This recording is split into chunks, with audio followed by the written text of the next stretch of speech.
lindas. A veces la última llave es la que abre la puerta. ¿Por qué quise poner esto? Porque muchas veces ustedes en la carrera van a querer tirar la toalla, se van a sentir cansados, van a sentir que ya no pueden. Yo no sé cómo usa la metodología ahora que es virtual, pero pues yo también soy estudiante y fui estudiante en primer semestre y sé que muchas veces es duro adaptarse.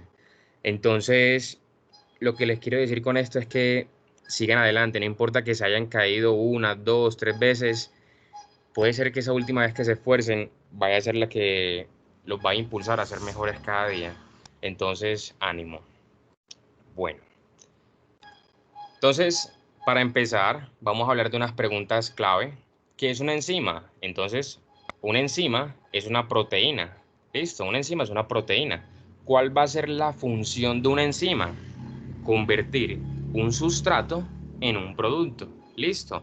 Facilitar esa velocidad de la reacción, hacer que se dé más rápido. Esa es la función de una enzima. ¿En dónde están las enzimas? En todas partes. Están a nivel intracelular, a nivel extracelular, a nivel del intersticio, en la sangre. Y a nivel intracelular, ¿dónde están? En la membrana, en el citosol, en los ribosomas, en las mitocondrias, en los retículos endoplásmicos, en todas partes. Listo, en todas partes hay enzimas. Ahora, ¿yo por qué puedo medir las enzimas en sangre entonces? Entonces lo que pasa es que cuando yo tengo una lesión tisular, una lesión en el tejido que afecte mis células, se va a dañar y se va a afectar la permeabilidad de la membrana. ¿Eso qué va a hacer?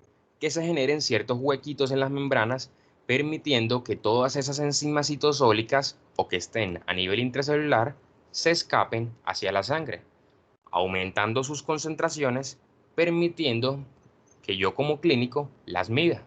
Listo, entonces las puedo medir en sangre porque se afecta la permeabilidad de la membrana. Bueno, continuemos entonces con este concepto. ¿Qué es eso de sensibilidad y especificidad? Entonces, es la validez de una prueba. Es la capacidad de distinguir entre quién tiene una enfermedad y quién no tiene una enfermedad. Listo. ¿Quién va a hacer eso específicamente? La sensibilidad me identifica a quienes tienen la enfermedad. La especificidad me identifica a quienes no tienen la enfermedad, es decir, a los sanos. Entonces, sensibilidad, el que está enfermo. Especificidad, el sano. ¿Listo? Sensibilidad me identifica a los enfermos. Especificidad, a los sanos. Entonces, vamos a hacer un ejemplo. Yo tengo una prueba que tiene una alta sensibilidad. ¿Cómo así una alta sensibilidad? Una sensibilidad mayor de 85, 90, 95. Hay unas que tienen hasta 99%. Entonces, ¿yo cómo interpreto eso? Si yo tengo una prueba que tiene una alta sensibilidad y tiene un resultado negativo, es decir, la prueba me dio negativo, por ejemplo, me di troponinas y me dieron negativo, ¿eso qué me quiere decir? Descarto la enfermedad. Listo. Ese paciente no tiene esa enfermedad. Esa es la ventaja de las pruebas que son muy sensibles. Usted con seguridad dice, si está negativo, ya, ese paciente no tiene esa enfermedad. Listo. Porque ¿a quién me identifica la sensibilidad? A los enfermos. Listo. Por lo tanto, cuando yo tengo un resultado negativo en esa prueba que es muy sensible, yo con seguridad digo, no, ese paciente no tiene esa enfermedad. Y si me da positivo, ¿qué tengo que mirar? Voy a mirar la especificidad de la prueba. ¿Listo?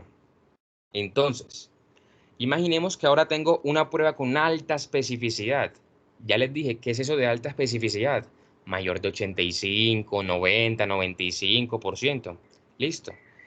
Si me da un resultado positivo, confirmo la enfermedad. Listo, es una prueba muy específica. Si la tengo positiva, confirmo esa enfermedad. Ese paciente, si tiene esa prueba positiva, sí tiene esa enfermedad, con mucha seguridad. Listo. Ahora, si yo tengo una prueba muy específica y me da un resultado negativo, ¿qué tengo que hacer? Le miro la sensibilidad. Listo. Entonces, siempre van de la mano. Ahora miremoslo con un ejemplo para que lo podamos entender mejor. Entonces, tenemos las troponinas, por ejemplo. Las troponinas son unas pruebas muy sensibles, una sensibilidad muy alta. Entonces, ¿qué me quiere decir eso? Si yo tengo unas troponinas y me dan negativo, el resultado me dio negativo, usted no tiene un infarto. Listo. Usted con seguridad dice, no, este paciente no tiene un infarto. Entonces llegó el paciente con dolor torácico, hey, pidámosle unas troponinas. Listo. Y usted sabe, hey, las troponinas son muy sensibles. Entonces, si ya las troponinas me dan negativo, ¿yo qué digo? No, usted no tiene un infarto. Porque las troponinas, porque las pruebas muy sensibles me sirven para descartar. Listo. Ahora, si las troponinas me dan positivo, ¿yo qué tengo que mirar? La especificidad de la prueba. Lo mismo que veíamos acá. Listo. Tengo que mirar la especificidad, porque siempre van de la mano. Ahora, miremos una prueba muy específica. Una prueba muy específica es la prueba para VIH. Listo. El VIH, esa enfermedad que ustedes conocen que da el SIDA, es por este virus. El VIH, listo.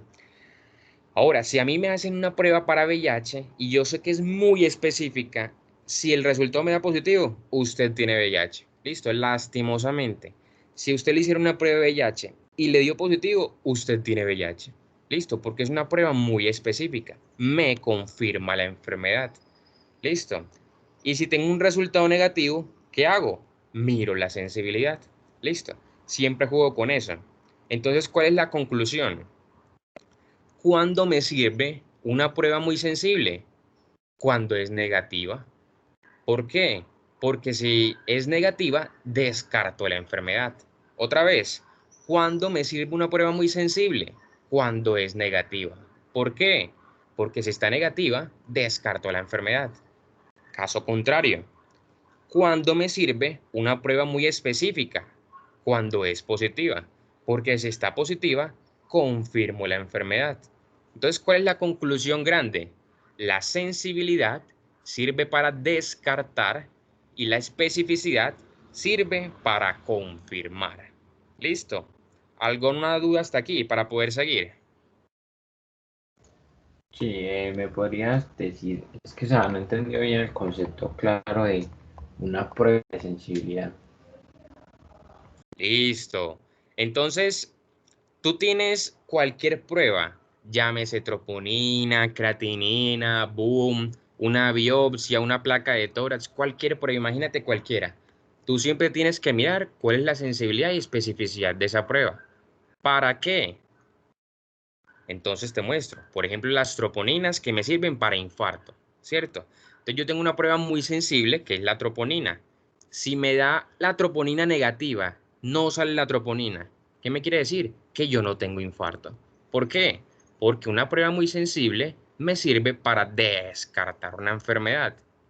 Caso contrario, una prueba muy específica me dice si está positivo, usted tiene esa enfermedad. Listo. Me sirve para confirmar una enfermedad. Listo, muchas gracias. Listo.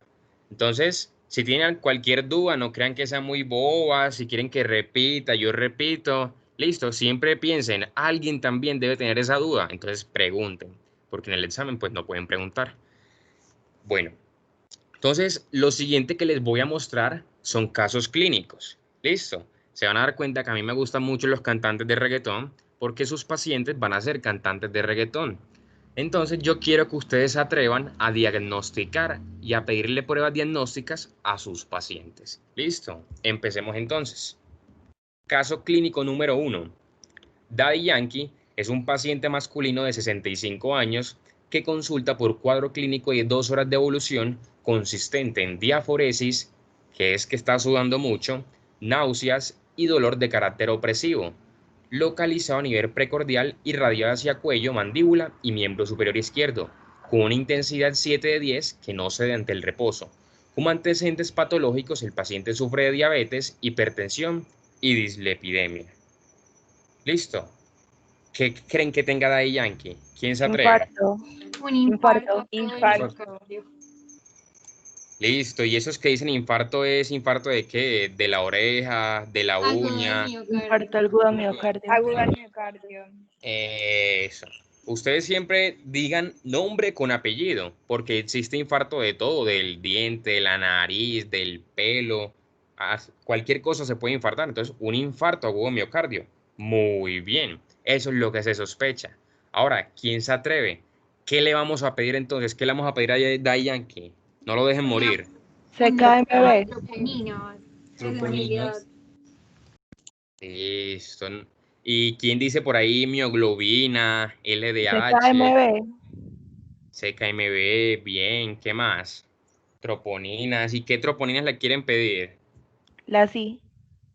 La I, ¿y cuál más? Bueno, entonces vamos a hablar de esas troponinas. Listo. Entonces, ¿cuáles son los biomarcadores para el infarto agudo de miocardio? Que es lo que se conoce también como el síndrome coronario agudo. Entonces son principalmente la troponina I, como lo decía la compañera, y la troponina T.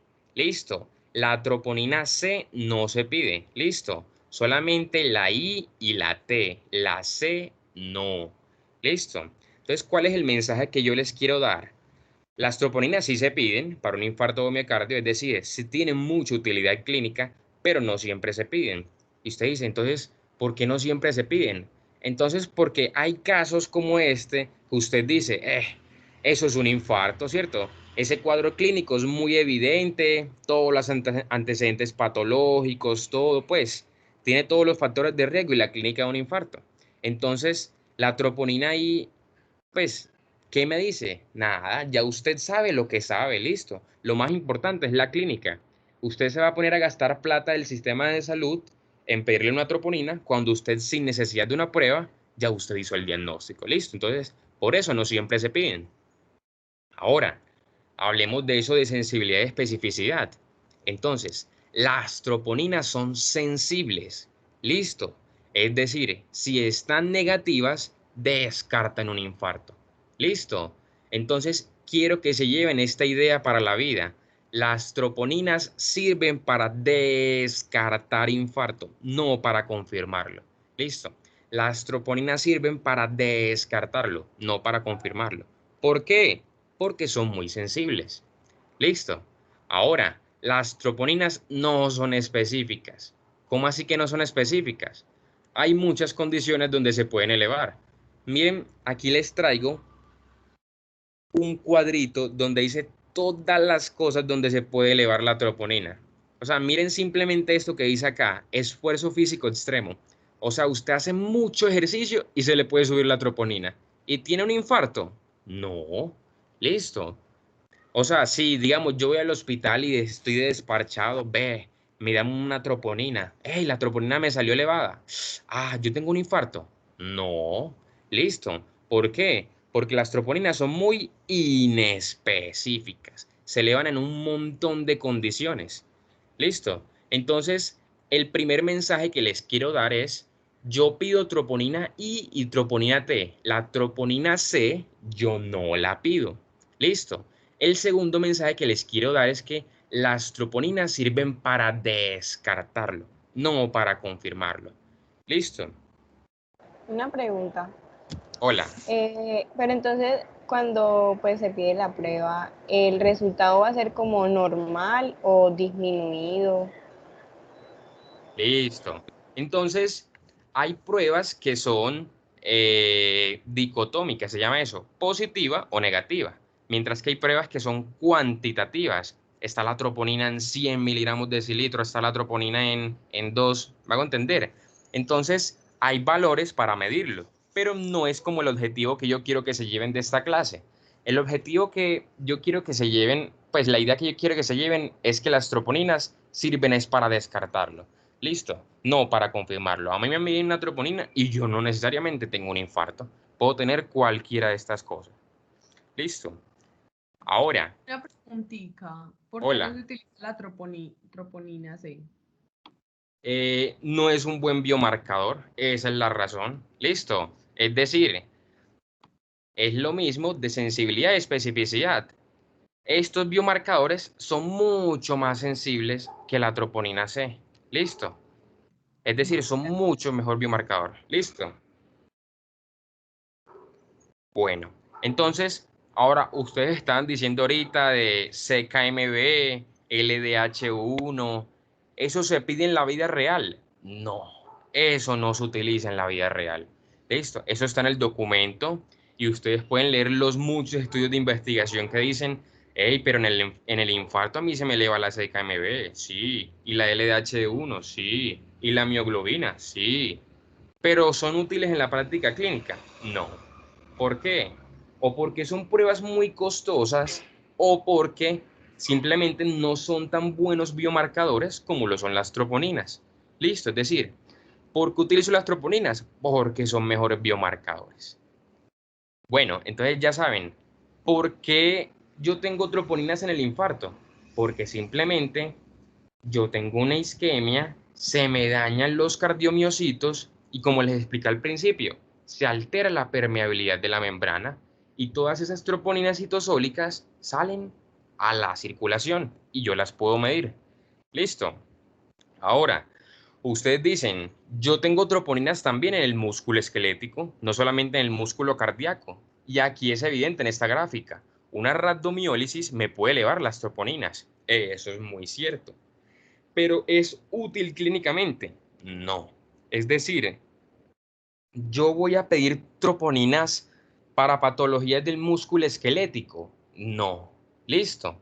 La única condición clínica donde a mí me sirven las troponinas es en el infarto. Listo. Hasta aquí vamos bien. Sí, yo tengo una dudita, no sé si sea boba. ¿Por qué dicen infarto agudo? Eso. Entonces, ahí también síndrome coronario agudo y síndrome coronario crónico. ¿Listo? ¿Qué es agudo? Cuando tú hablas de agudo y de crónico, no hace referencia a la gravedad de la enfermedad, sino al tiempo de duración. ¿Listo? Entonces, agudo es ya, me dio ya. ¿Qué es crónico? Ah, el paciente lleva así meses, años. ¿Listo? ¿Cuáles son enfermedades crónicas? El cáncer, ¿listo? Cosas que duran mucho tiempo.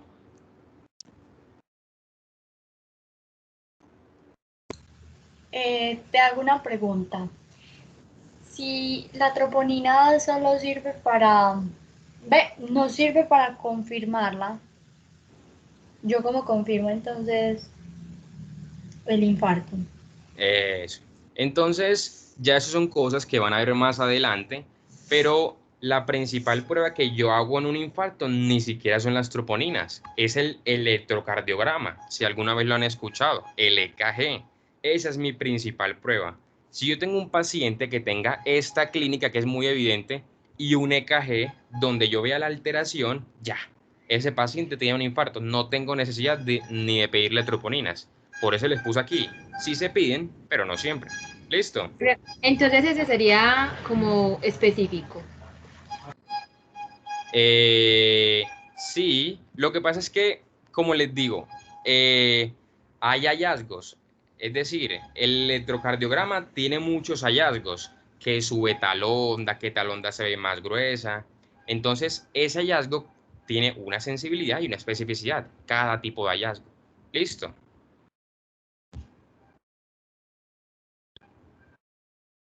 Bueno, ¿alguna pregunta con infarto? Ya sabemos cuáles son las ideas grandes. Pido la I y la T. La C no la pido. Las troponinas me sirven para descartarlo, no para confirmarlo. Los otros biomarcadores sí me indican injuria o lesión miocárdica de esos cardiomiocitos, pero no los pido en la clínica. ¿Por qué salen en la circulación? Porque se altera la permeabilidad de la membrana. Y a pesar de que las troponinas también hacen parte del sarcómero en el músculo esquelético, ¿las voy a pedir en patologías del músculo esquelético? No. Listo, para eso no las voy a pedir. Continuamos entonces. Juan Pablo, yo tengo una preguntita, una dudita chiquita. Claro que sí, dime. ¿En qué condiciones se piden la troponina I o la troponina T? ¿O no importa? ¿En qué condiciones? Sí. Sí, solamente en el síndrome coronario agudo, pues el infarto agudo miocardio. Listo, solamente en ese. O sea, digamos, ahí ay, se le diagnostica infarto agudo de miocardio y puedo pedir o troponina I o troponina T. Ujú. Sí, Ok, o sea, ya. más adelante vas a ver qué es decir, yo les voy a decir cuándo en verdad uno las pide. Uno la pide en el viejito que no sabe ni qué tiene. El viejito está como desorientado, le duele la barriga, le hacen el electrocardiograma, pero en el electrocardiograma no se ve nada. Y entonces llega un internista y dice, ¿será que este paciente tiene un infarto, pero tiene una presentación atípica de un infarto? Entonces midémosle la troponina. ¿Tiene la troponina negativa? No tiene un infarto. Listo. ¿Para eso que me sirve? Para descartarlo en presentaciones atípicas. Bueno, entonces, caso clínico número 2. Zion es un paciente masculino. Aquí recordando, me demoré en encontrar esta foto. Zion es un paciente masculino de 80 años, consulta por cuadro clínico de varios meses de evolución consistente en edema, que es hinchazón, bilateral de miembros inferiores, asociado a disnea, que es esa dificultad para respirar, y dolor torácico. En el examen físico se evidencia hepatomegalia, es decir, el hígado grande, esplenomegalia, el vaso grande, ascitis, que es que está barrigón, e ingurgitación yugular, que es que tiene la yugular muy grande. ¿Qué creen que tenga Zion? De pronto una hipertensión pulmonar, no, no sé. Es un buen diagnóstico, me gusta. ¿Quién piensa otra cosa?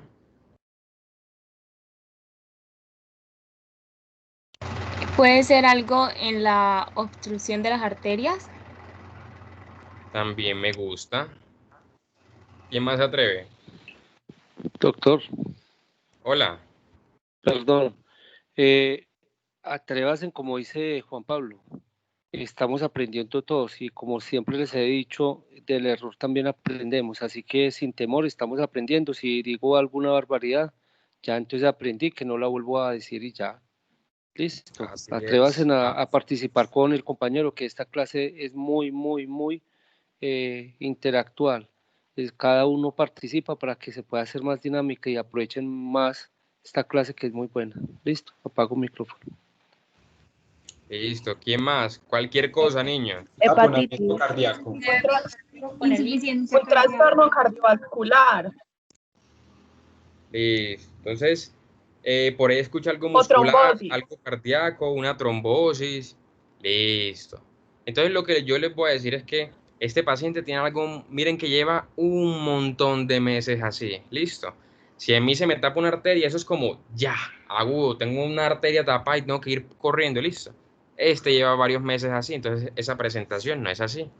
Entonces, este paciente tiene algo que uno por lo general no conoce cuando no está en medicina y es una insuficiencia cardíaca o falla cardíaca. Listo, crónica. ¿Qué es eso? Es simplemente una alteración o estructural funcional del corazón en donde no puede bombear sangre. Listo, entonces hace que los fluidos se acumulen en los tejidos y el paciente tiene edema, se le acumulan los líquidos en el vaso, en el hígado, en la panza, en la yugular. Listo. Entonces el paciente tiene una falla cardíaca. ¿Y qué le vamos a pedir para este diagnóstico de falla cardíaca? Entonces, esto es un biomarcador que ustedes no lo tienen en los documentos, pero por lo común que es esta enfermedad, yo lo pongo en esta clase, porque es una enfermedad que es excesivamente frecuente. ¿Listo? Entonces, ¿qué le vamos a pedir a un paciente con falla cardíaca? Los péptidos natriuréticos. ¿Listo? Se llaman así. Péptidos natriuréticos. ¿Qué es péptido? De proteína. ¿Listo? Natriurético es que promueven la natriuresis, es decir, la diuresis de sodio, es decir, orinar sodio. Entonces, ¿de qué se encargan los péptidos natriuréticos? De eliminar sodio del cuerpo. Listo. Entonces, ¿cuáles son esos péptidos natriuréticos? El BNP y el NT-proBNP. Listo, aquí tienen los nombres si se los quieren aprender. Ahora, Es lo mismo que yo les decía con las troponinas. Sí se piden, pero no siempre. ¿Listo? Dependiendo del contexto clínico. Entonces, aquí les traigo un cuadrito donde les muestro todas las enfermedades donde se pueden ver los péptidos natriuréticos elevados. Enfermedades cardíacas, pulmonares, endocrinas y un montón de cosas. Listo, en un montón de enfermedades se pueden ver elevados. Por lo tanto, ¿los péptidos natriuréticos son específicos de falla cardíaca? No. ¿Por qué? Porque miren en todas las enfermedades donde se ve elevado. Listo. Es decir, yo voy a la clínica, estoy desparchado, me miden un péptido natriurético y me sale elevado. ¿Tengo falla cardíaca? No. ¿Por qué? Porque es muy inespecífico. Listo. Pero, ¿qué son? Son muy sensibles, como las troponinas. Por lo tanto, si a mí me sospechan una falla cardíaca y mis péptidos natriuréticos son negativos, yo descarto una falla cardíaca. Ese paciente no tiene una falla cardíaca. Listo. Te recordemos, sensibilidad es para descartar, especificidad para confirmar. Listo. Entonces, la idea grande que quiero que se lleven es, hay una enfermedad que se llama insuficiencia cardíaca, que hace que los líquidos se acumulen en los tejidos, porque el corazón no me está bombeando bien la sangre.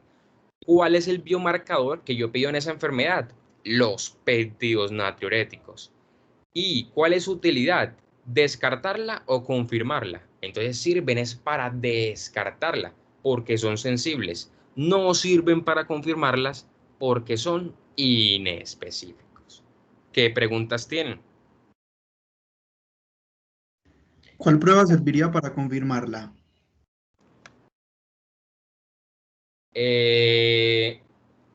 Entonces, tú tienes algo que se llama un ecocardiograma, no un electrocardiograma, sino un ecocardiograma, como la ecografía que les hacen a las mujeres embarazadas. Eso mismo, pero en el corazón. Listo. Eso en el corazón me mide qué es lo que está mal, cuánta sangre está expulsando ese corazón, si hay alguna alteración estructural. Ese examen es el que me dice verdaderamente si uno tiene o no la insuficiencia cardíaca. Listo. Pero como no estamos viendo ecocardiografía, sino biomarcadores, no es ideal ponerlo aquí. Listo. Perdón, ellas expulsan sodio, potasio, no escuché bien, perdón. Sodio. Natri viene de sodio, Na. El sodio es Na en la tabla periódica. Listo. Entonces, natri urético expulsa sodio. Listo. ¿Quién más? ¿Alguien iba a hablar? Yo iba a hablar. Tú dijiste que un edema era como una hinchazón por acumulación de líquidos. Sí. Entonces, cuando yo veo cuando identifico un edema, tengo razones para sospechar de una insuficiencia cardíaca, ¿cierto? ¿O no? Por supuesto. Listo. Entonces, tú tienes edema, eso lo van a ver en fisiología y pues hay varias razones, pero siempre que tú tengas un paciente con edema, tú tienes que pensar en que o tiene un problema en el riñón, o tiene un problema en el hígado, o tiene un problema en el corazón. Listo, es como lo principal que uno debe sospechar. Edema de origen renal, edema de origen hepático, edema de origen cardíaco. Listo. Entonces sí, es un signo para sospecharlo. ¿Quién más? ¿O ya? Bueno, entonces, continuemos. Tenemos el tercer caso clínico. Carol G. es una paciente femenina de 45 años que consulta por cuadro clínico de 3 horas de evolución consistente en disnea, que es que no puede respirar bien, dolor torácico unilateral, es decir, en una sola parte del pecho, de carácter pleurítico, es decir, que le duele más cuando está inspirando, tomando aire, y no se irradia. Listo. Refiere que tuvo un síncope, es decir, que se desmayó, y estuvo acompañado de hemoptisis. ¿Qué es hemoptisis? Que tosió sangre. Listo, entonces se desmayó y tosió sangre. Como antecedentes patológicos refiere cáncer de mama y una cirugía de reemplazo de cadera hace menos de 3 semanas. Como antecedente farmacológico, toma anticonceptivos orales desde la pubertad. ¿Qué tendrá Carol G? Le resumo, tiene un Embolia. dolor de pecho. Dime. Embolia pulmonar de pronto. Excelente. Otro diagnóstico. ¿Quién más anima? De pronto un EPOC. Me suena, puede ser, sí. ¿Quién más? Yo pensé en un neumotórax. También. Bien. ¿Quién más?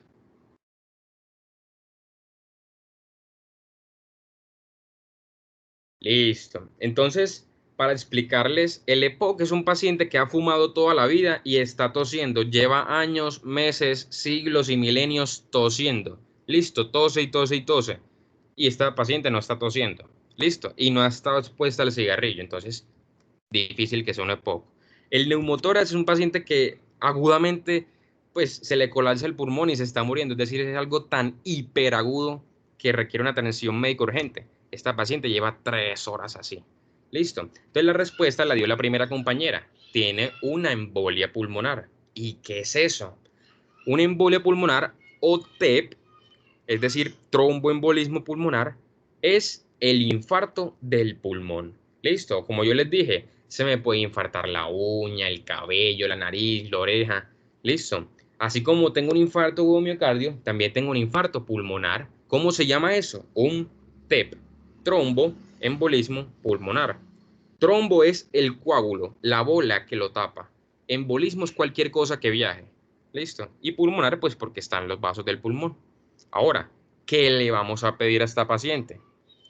¿Alguien se anima? ¿Alguien quiere tener alguna idea?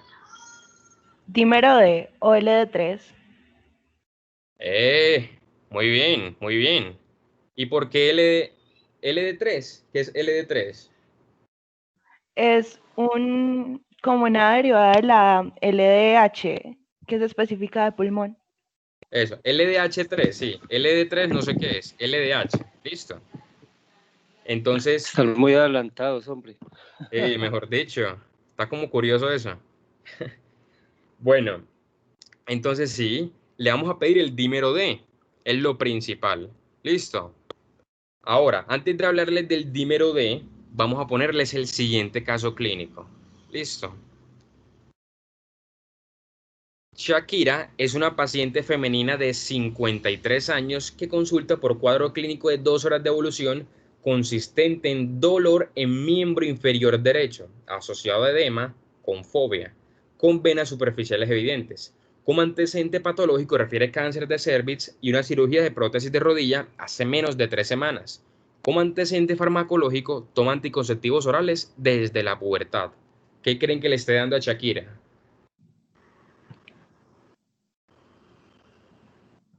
Como un No, trombo no, en un ¿Un trombo. qué? Sí, miembros es un inferiores.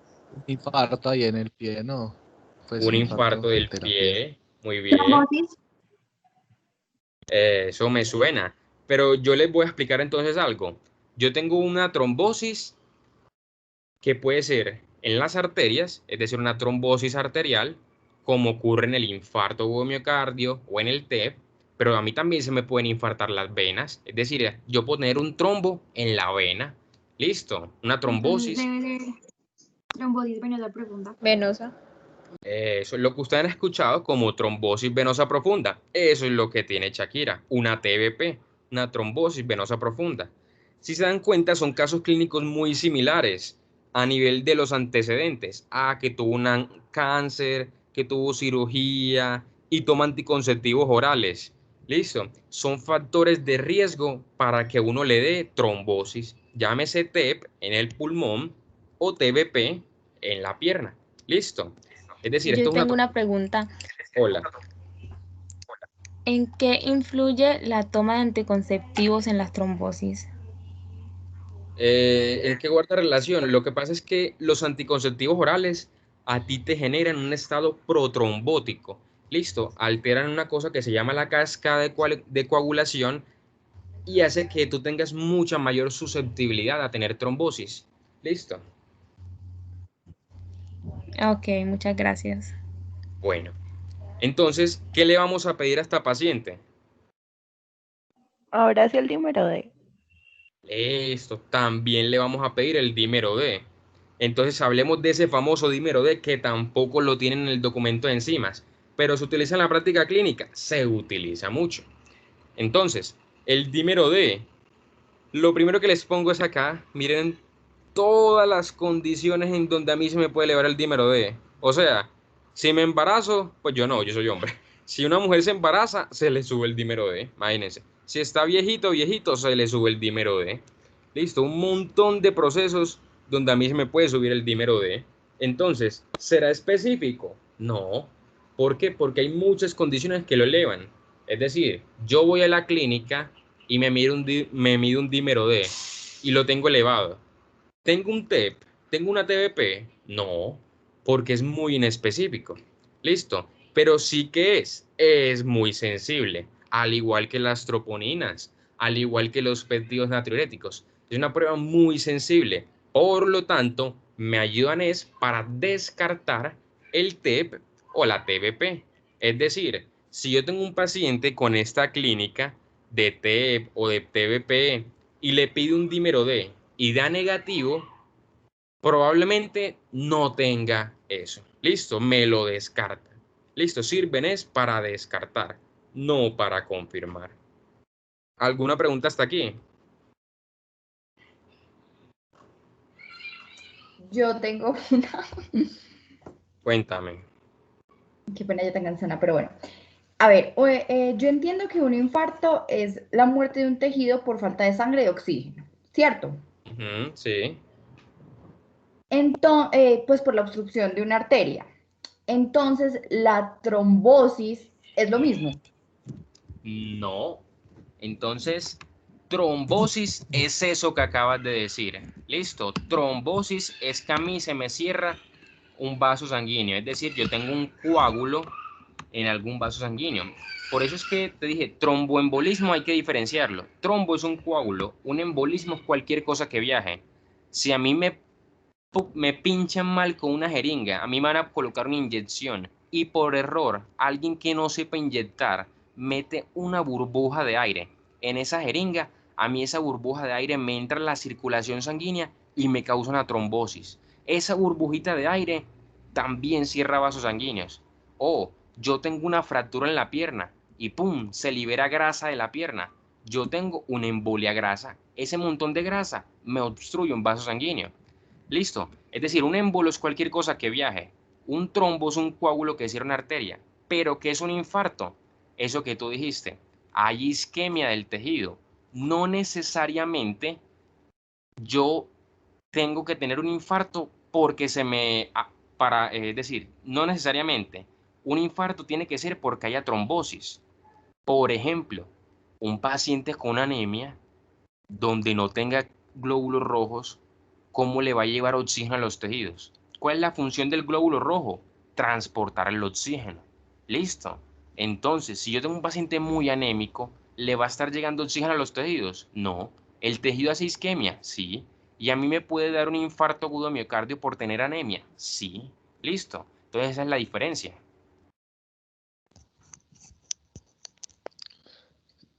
Ven, yo te hago otra pregunta. ¿Cómo diferencio si el trombo es venoso o arterial? Pues en el lado clínico. Pues eso ya lo ven más adelante, pero digamos, imagínate que tú tienes una manguera y,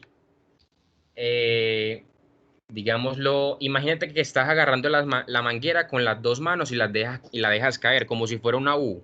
Listo. Tienes la manguera agarrada con las dos manos y ella cae haciendo una U. La parte derecha sería la parte arterial, la parte izquierda sería la parte venosa. Cuando tú tienes un trombo en la parte venosa, hace que toda la sangre se empiece a acumular. ¿Y eso qué te genera? Edema. ¿Listo? Entonces, las trombosis venosas cursan más con edemas. Mientras que cuando yo tengo una trombosis arterial, se me cierra ese vaso sanguíneo ahí y ¡pum! Se interrumpe el flujo sanguíneo en los tejidos. Entonces esas células empiezan a morir y a mí me da dolor. Entonces, las trombosis arteriales son más dolorosas y las trombosis venosas dan más ese edema. Como lo Listo, grande que te muchas puedo explicar gracias. ahora. Listo. Seguimos. Bueno, entonces continuemos. Entonces, caso clínico número 5. Nati Natasha es una paciente femenina de 18 años. Llega al servicio de urgencias debido a un accidente automovilístico. La paciente no llevaba cinturón y sufrió un trauma penetrante en el abdomen. La paciente sufrió una hemorragia grave y tuvo que ser llevada a cirugía. La paciente está hospitalizada y ha presentado mejoría clínica, pero tiene un bajo gasto urinario. ¿Cómo así bajo gasto urinario? No está orinando. ¿Qué creen que tenga Nati Natasha? Falla renal. Una falla renal. Insuficiencia renal. Eso. Listo, atrévanse, muy bien, una falla renal. Ustedes piensan, claro, ¿quién produce la orina? El riñón. Y entonces, si yo no estoy produciendo orina, ¿quién va a estar malo? El riñón. Listo. Entonces, esta paciente tiene una lesión renal aguda secundaria a la hipovolemia. ¿Qué es hipovolemia? Poco volumen. ¿Cómo así? Es que me desangré. Toda la sangre de mi cuerpo se fue. Es decir, tuvo una hemorragia, eso le generó hipotensión y le generó hipovolemia. Entonces, ¿va a estar llegando sangre al riñón? No. ¿Se me daña el riñón? Sí. ¿No voy a producir orina? No. Listo. Tuvo una lesión renal por la hipovolemia, porque no le estaba llegando sangre a ese riñón. Y ustedes dicen, ¿y por qué se me afecta más el riñón que otros órganos? Entonces, porque el riñón consume mucha sangre. Así se los puedo explicar. Bueno, entonces, ¿qué le vamos a pedir? LDH4. L4. Listo, entonces, retomemos algún segundito de acá. Recuerdan que aquí alguien me dijo que LDH3. Entonces, no, eso no lo voy a pedir. ¿Por qué? Porque en la práctica clínica verdaderamente uno jamás pide las isoformas de la LDH. Yo jamás le pido una LDH1, una LDH2, LDH3, 4, 5. Eso jamás se pide. Yo le pido LDH. ¿Listo? Yo no le pido las isoformas, sino que le pido LDH. Y ahorita al final de la clase les voy a mostrar cuáles son las indicaciones específicas para pedir LDH, que son muy poquitas. Ahora, entonces, alguien dijo LDH, ¿qué más le vamos a pedir?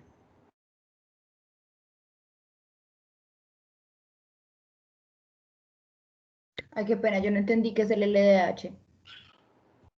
Hola. Yo no entendí qué es el LDH.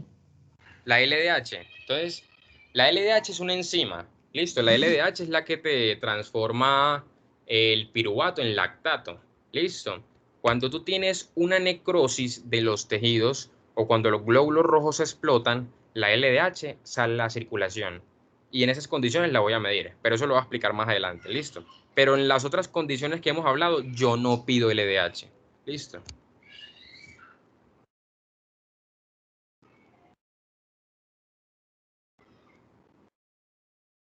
Bueno, entonces, ¿qué le vamos a pedir? Nadie ha hablado nada.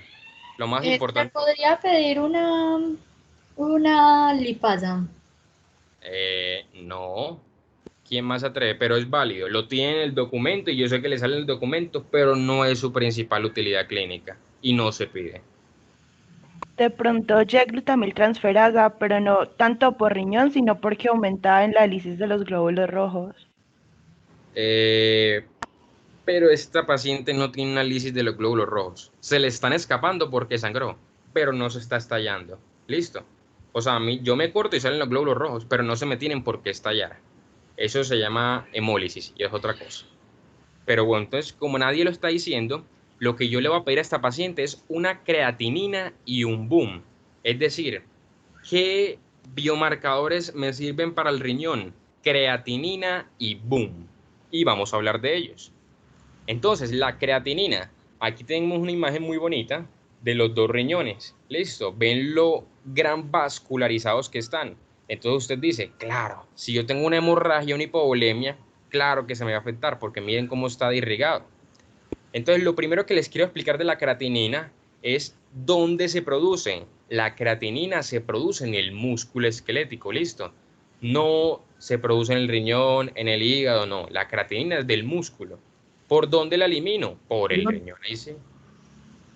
Hola, La diapositiva no está pasando, creo. ¿no pasó? No, Ya, sí, gracias. Apenas pasó. Apenas Sí. Listo. Entonces, la creatinina se produce en el músculo y se elimina por el riñón. Listo. ¿Yo con qué la mido?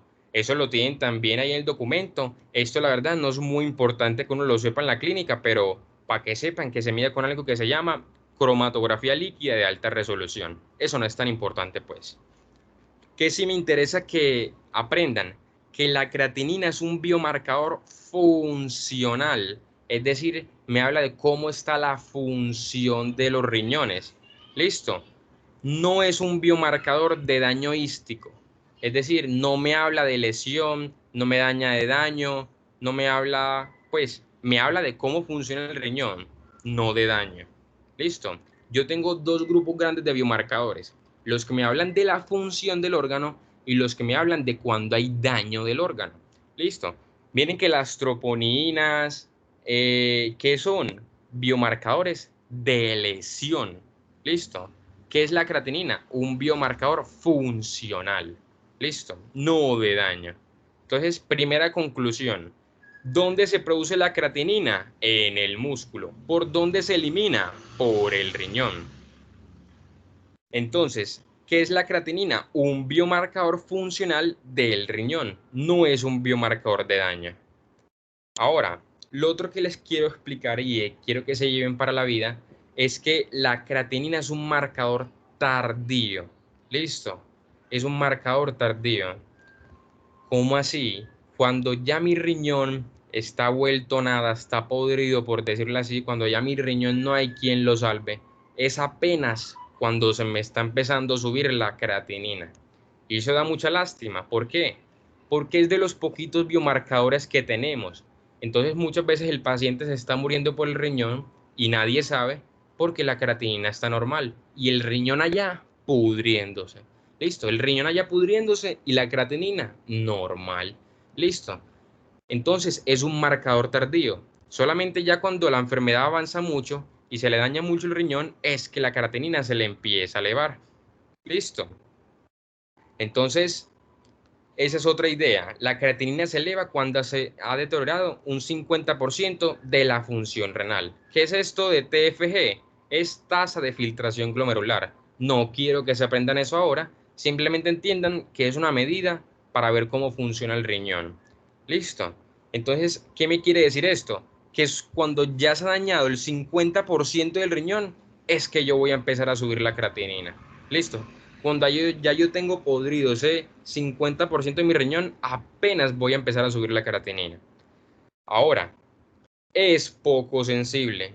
Listo. Es decir, una creatinina no te descarta una lesión renal aguda o una enfermedad renal crónica. Es decir, a mí me llega un paciente y yo creo que tiene un problema en el riñón. A mí me llega un paciente y yo creo que tiene un problema en el riñón. Si tiene la creatinina normal, yo descarto que no tenga un problema renal. No. ¿Por qué? Porque es muy poco sensible. Miren que las otras pruebas que habíamos hablado ahorita eran muy sensibles. Esta no es sensible. A mí me llega un paciente donde yo sospeche que tiene un problema renal y le pide la creatinina y la creatinina está normal, ¿eso me descarta que tiene un problema en el riñón? No, el paciente puede seguir teniendo ese problema en el riñón y la creatinina normal. ¿Listo? ¿Qué dudas tienen de esta? Entonces, en un riñón sano, ¿la creatinina es nula o qué? No, hay un valor fijo. Es alrededor de 0.7 a 1.1, 1.2 miligramos por decilitro. Si se sale más allá de eso, es decir, más allá de 1.2, 1.3, ya tú dices, uy, algo está pasando. ¿Listo? Juan Pablo, ¿me podrías volver a explicar la sensibilidad y la especificidad de esta creatinina, por favor? Listo. Entonces la creatinina es muy poco sensible. ¿Cómo así? Una creatinina normal no me descarta una enfermedad renal. Listo, el paciente puede que se le esté dañando ese riñón, pero mejor dicho, y tiene esa creatinina normal. Ah, puede seguir teniendo ese problema en el riñón. Listo, no me descarto una enfermedad renal. Y es específica, sí es un poquito más específica del riñón, aunque también la creatinina, como vimos, que ¿de dónde sale? Del músculo. También en las enfermedades del músculo se puede ver elevada. Listo, sí es un poquito más específica, pero eso sí, no es sensible. Listo, entonces, ¿qué mensajes quiero que se lleven para la vida? La creatinina me habla de función del riñón, no de daño del riñón. La creatinina es un marcador tardío. Se me tiene que dañar el 50% del riñón para que yo empiece a subir la creatinina. ¿Listo? Y es poco sensible. Es decir, una creatinina normal no me descarta que el paciente no tenga un problema en el riñón. ¿Listo? Sí, muchísimas gracias. Listo. Continuamos entonces. Les dije que cuáles eran los biomarcadores del riñón. La creatinina y el boom. Listo, el boom. Entonces, lo primero que les quiero decir es un error que comete mucho uno. El boom es urea, nitrógeno ureico de urea, sanguíneo. B de blood en inglés. Nitrógeno ureico sanguíneo. Urea, no ácido úrico. Uno se lo aprende fácil así. Ureico de urea, no de úrico. Es nitrógeno ureico. Listo. Ahora, ¿qué es la urea? Es el producto final del metabolismo de las proteínas. Es decir, ¿de dónde viene la urea? De las proteínas. Y el ácido úrico es el producto final del metabolismo de las bases nitrogenadas. Es decir, ¿de dónde viene la urea? De las proteínas. ¿De dónde viene el ácido úrico? De las bases nitrogenadas. ¿Listo? Se mide con algo que se llama espectrofotometría. Ahora, al igual que la creatinina, el boom es un biomarcador funcional. Listo, no es un marcador de daño, es un biomarcador funcional. Listo. Y lo otro que les quiero explicar es que el boom no es ni sensible ni específico. Listo. Ahorita hablamos de que la creatinina, el dímero D, los péptidos natriuréticos son muy sensibles. De que la creatinina no es sensible. Bueno, el boom no es ni sensible ni específico. ¿Listo? Es decir, un boom normal no te descarta una enfermedad renal. ¿Listo? Y una elevación del boom no te dice que hay un problema en el riñón. Una elevación del boom te puede decir que hay un problema en muchas partes. ¿Listo? Es totalmente inespecífico. Entonces, primera idea, el boom es urea. Segunda idea, el boom me habla de función del riñón, no de daño del riñón. Listo. Y tercera idea, no es ni sensible ni específico. ¿Cómo así? Un boom normal no me descarta una enfermedad renal. Y lo otro, un boom elevado no me dice que necesariamente el problema está en el riñón. El problema puede estar en otro lado. Listo. Ahora, ¿por qué les puse esta imagen? Porque ustedes dicen, pero entonces los biomarcadores del riñón son muy malos. Pues esta creatinina y este 1 está muy malo. Si a mí se me sube la creatinina cuando yo tengo el 50% del riñón malo, cuando yo no puedo hacer nada, pues sí, qué malo. Pero lastimosamente es lo único que tenemos. Y el boom no es ni sensible ni específico, pues qué malo.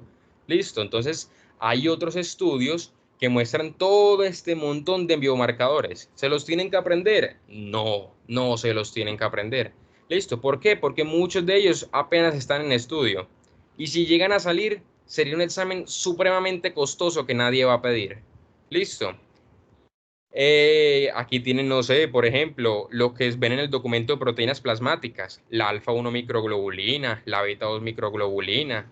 Listo. Para el futuro, el único biomarcador que suena muy prometedor es este que está acá y es la cistatina C sérica.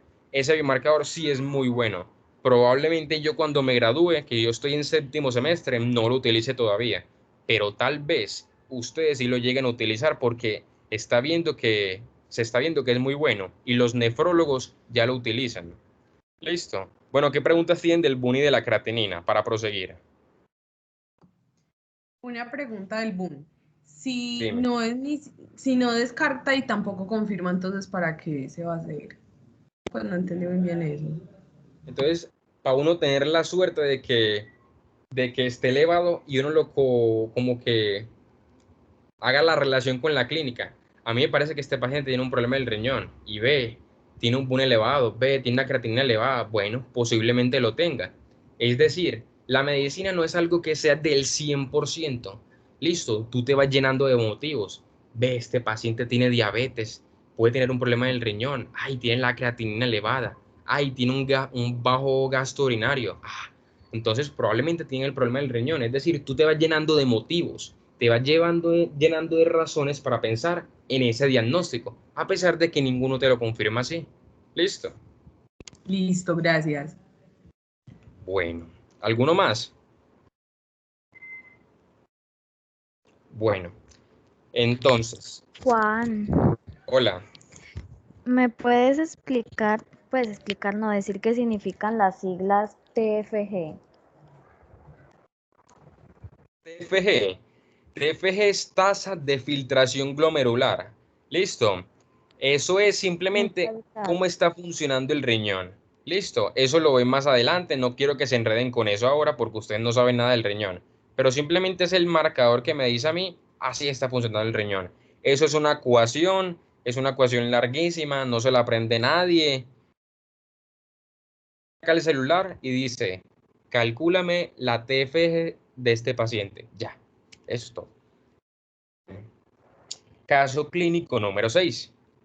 J Balvin es un paciente masculino de 27 años que consulta al servicio de urgencias por cuadro clínico de varias horas de evolución consistente en dolor en epigastrio irradiado en cinturón hacia la espalda, referido con intensidad 10 de 10, que se exacerba con los alimentos y que no se atenúa con el reposo. Este cuadro va acompañado de náuseas, vómito y fiebre subjetiva. Como antecedentes personales, tiene alcoholismo, bebe hasta la embriaguez. Y en el examen físico se evidencia el signo de Maculen y de Gray Turner. ¿Qué es eso? Tiene morados Pancreatitis. en la barriga. ¿Listo? ¿Qué creen que tiene? Pancreatitis. Falla hepática, no. Un daño del páncreas. Listo. Entonces, hay varios que están diciendo pancreatitis y hemorrágica. Entonces, la respuesta es las dos. Este paciente tiene una pancreatitis hemorrágica. Listo. Hay diferentes tipos de pancreatitis. Una de ellas es la hemorrágica. ¿Y cómo sabemos que está sangrando? Ya tiene equimosis, pues tiene los moraditos en la barriga. Listo. Esto es una equimosis o un morado en el flanco y esto es un morado alrededor del ombligo. Son signos muy sugestivos de pancreatitis. Listo, entonces el paciente tiene una pancreatitis. ¿Por qué? Por ser alcohólico. Entonces el alcoholismo no solamente daña el hígado, también daña el páncreas y pues el cerebro, un montón de órganos. Entonces se sospecha una pancreatitis aguda. ¿Qué le vamos a pedir? ¿Quién se atreve? Alfa-amilasa. Alfa-amiloso. Alfa-amilasa. Listo, por ahí dijeron la amilasa. ¿Cuál más? Lipasa de pronto. Lipasa. También, muy bien. ¿Quién más? LDH. Me suena, listo. Entonces, lo que principalmente le vamos a pedir a J Balvin va a ser una amilasa y una lipasa. Listo, recordemos que, como les voy a explicar al final, la LDH se pide en condiciones muy específicas. Entonces, la amilasa y la lipasa, primera idea que les quiero dar, sirven para pancreatitis aguda. Listo, aguda. No sirve para pancreatitis crónica. ¿Por qué? Porque los pacientes con pancreatitis crónica suelen tener valores normales. Entonces, ¿para qué sirve? ¿Para aguda o para crónica? Para aguda. Listo, ahora, ¿cuál es mejor para una pancreatitis aguda? ¿La amilasa o la lipasa? Entonces, la lipasa es mejor. ¿Por qué? Porque es un mejor biomarcador, porque es más sensible y más específico. Listo, entonces ya saben, sirve para aguda, no para crónica. Segunda idea, la lipasa es más sensible y más específica. Listo. Ahora, no todos los pacientes con pancreatitis tienen elevación de la amilasa y la lipasa. Listo, eso quiero que se lo lleven. Es decir, si un paciente no tiene la elevación, no se le puede descartar. A pesar de que la sensibilidad sea buena, no se le puede descartar. No todos los pacientes lo tienen. Listo. Chico, una pregunta.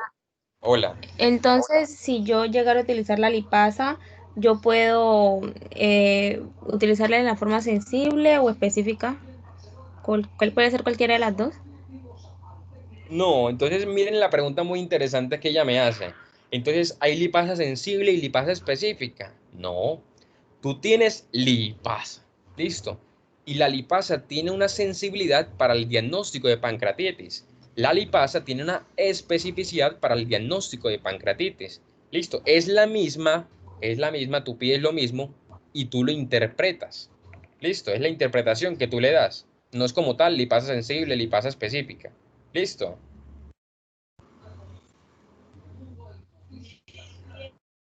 Bueno, ahora, O sea, lo que tú me quieres decir es que yo pido, disculpa, yo pido la sensible y ya pues puedo llegar a un diagnóstico. O yo pido la sensible y si llega disminuida, luego ya voy a la específica y ahí puedo confirmar. no.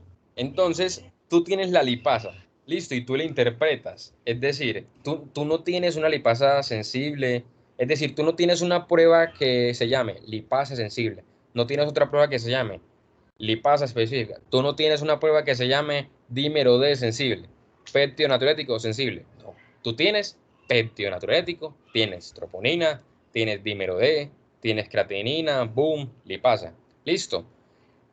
¿Qué es lo de sensibilidad y especificidad? La interpretación que tú le das. Listo. Entonces, simplemente es, tú tienes una sospecha de pancreatitis. Listo. Y le pides la amilasa y la lipasa. Y es lo que les voy a decir acá. Si la amilasa o la lipasa está mayor o igual de 3 veces el valor normal, usted tiene un diagnóstico de pancreatitis. Así se confirma el diagnóstico. Una amilasa o una lipasa elevada mayor de 3 veces el valor normal. Listo. Esa es la utilidad clínica que tienen. No sé si me respondí la pregunta.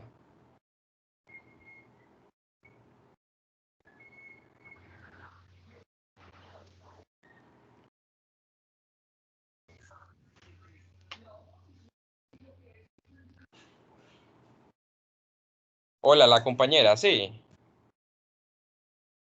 ¿O no? Ay, qué pena se me había ido el audio.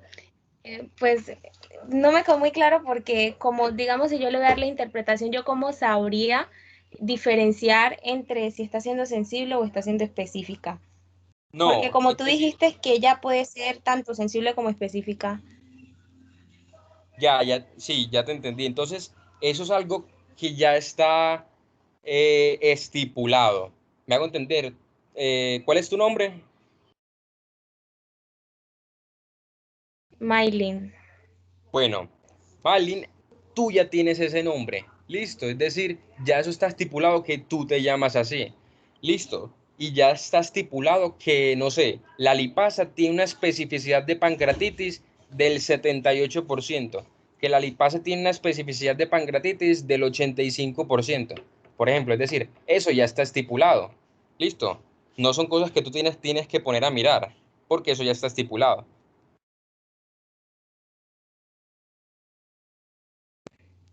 Ah, ok, muchas gracias. Sí, segura. Yo creo que sigues con la duda.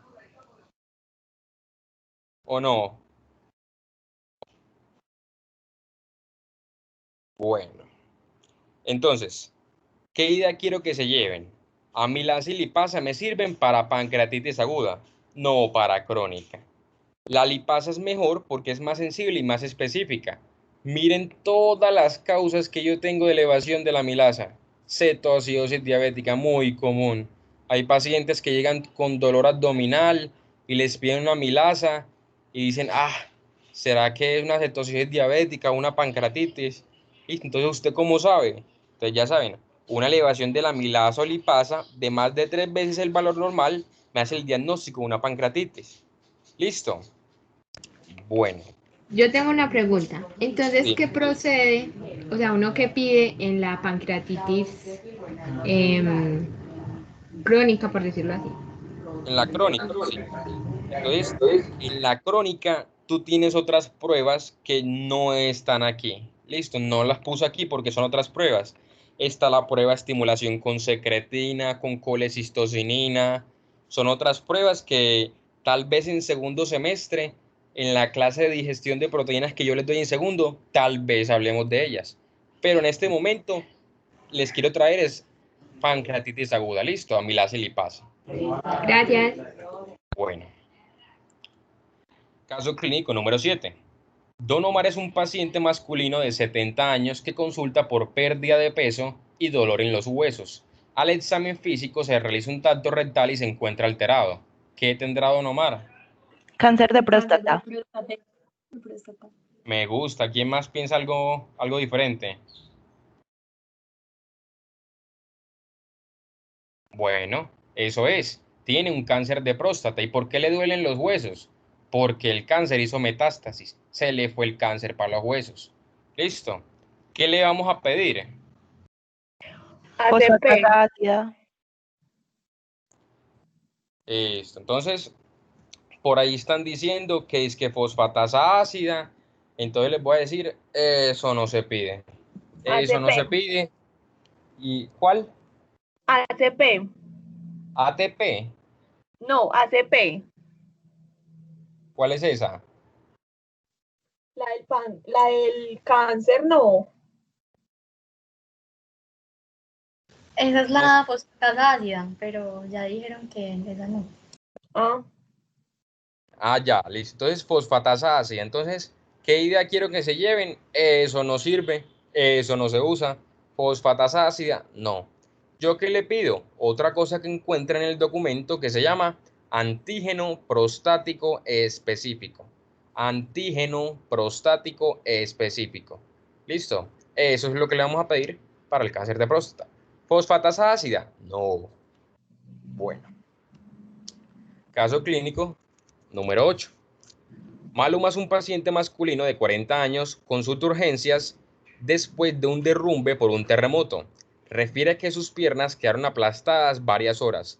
El paciente presenta un cuadro de dolor muscular, debilidad y orina oscura. ¿Qué creen que tenga Maluma? Rabdomiólisis. Excelente. Muy buen diagnóstico. Maluma tiene una rabdomiólisis. Listo.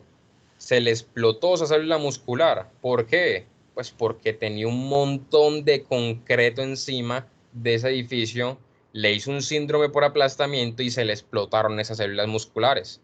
Salió la mioglobina que había en su músculo, se fue para el riñón y ¡pum! Le dañó el riñón. Y por eso le salió sangre en la orina. ¿Listo? ¿Qué le vamos a pedir entonces a Maluma? Una creatincinasa CK3. Las, KMM. las troponinas no se suben tan bien con esto. Entonces, el compañero hace una pregunta muy interesante. Las troponinas también están en el músculo esquelético. Y usted nos mostró una imagen ahorita que decía que las troponinas se elevaban en la rabdomiólisis. ¿Pero tienen esa utilidad clínica? No. No pedimos troponinas para patologías del músculo esquelético. ¿Listo? ¿Se pueden ver elevadas? Sí, pero no se usan. Entonces, ¿qué le vamos a pedir? Para el músculo le vamos a pedir la creatinquinasa. CK, creatinquinasa o creatina quinasa. Que hay un isotipo BB, 1MM, 1MB. ¿Se lo piden con isotipo? No, eso en la vida real no se pide así. ¿Cómo la pido? Creatinquinasa. ¿Listo? ¿Cómo se pide? Creatinquinasa. Es decir, ¿cuál es el biomarcador que voy a utilizar para patologías del músculo esquelético? Creatinquinasa. Y ahora, ¿lo único que tiene malo este paciente es el músculo? No. También que se le está dañando el riñón. ¿Y qué le voy a pedir para el riñón? El boom, no.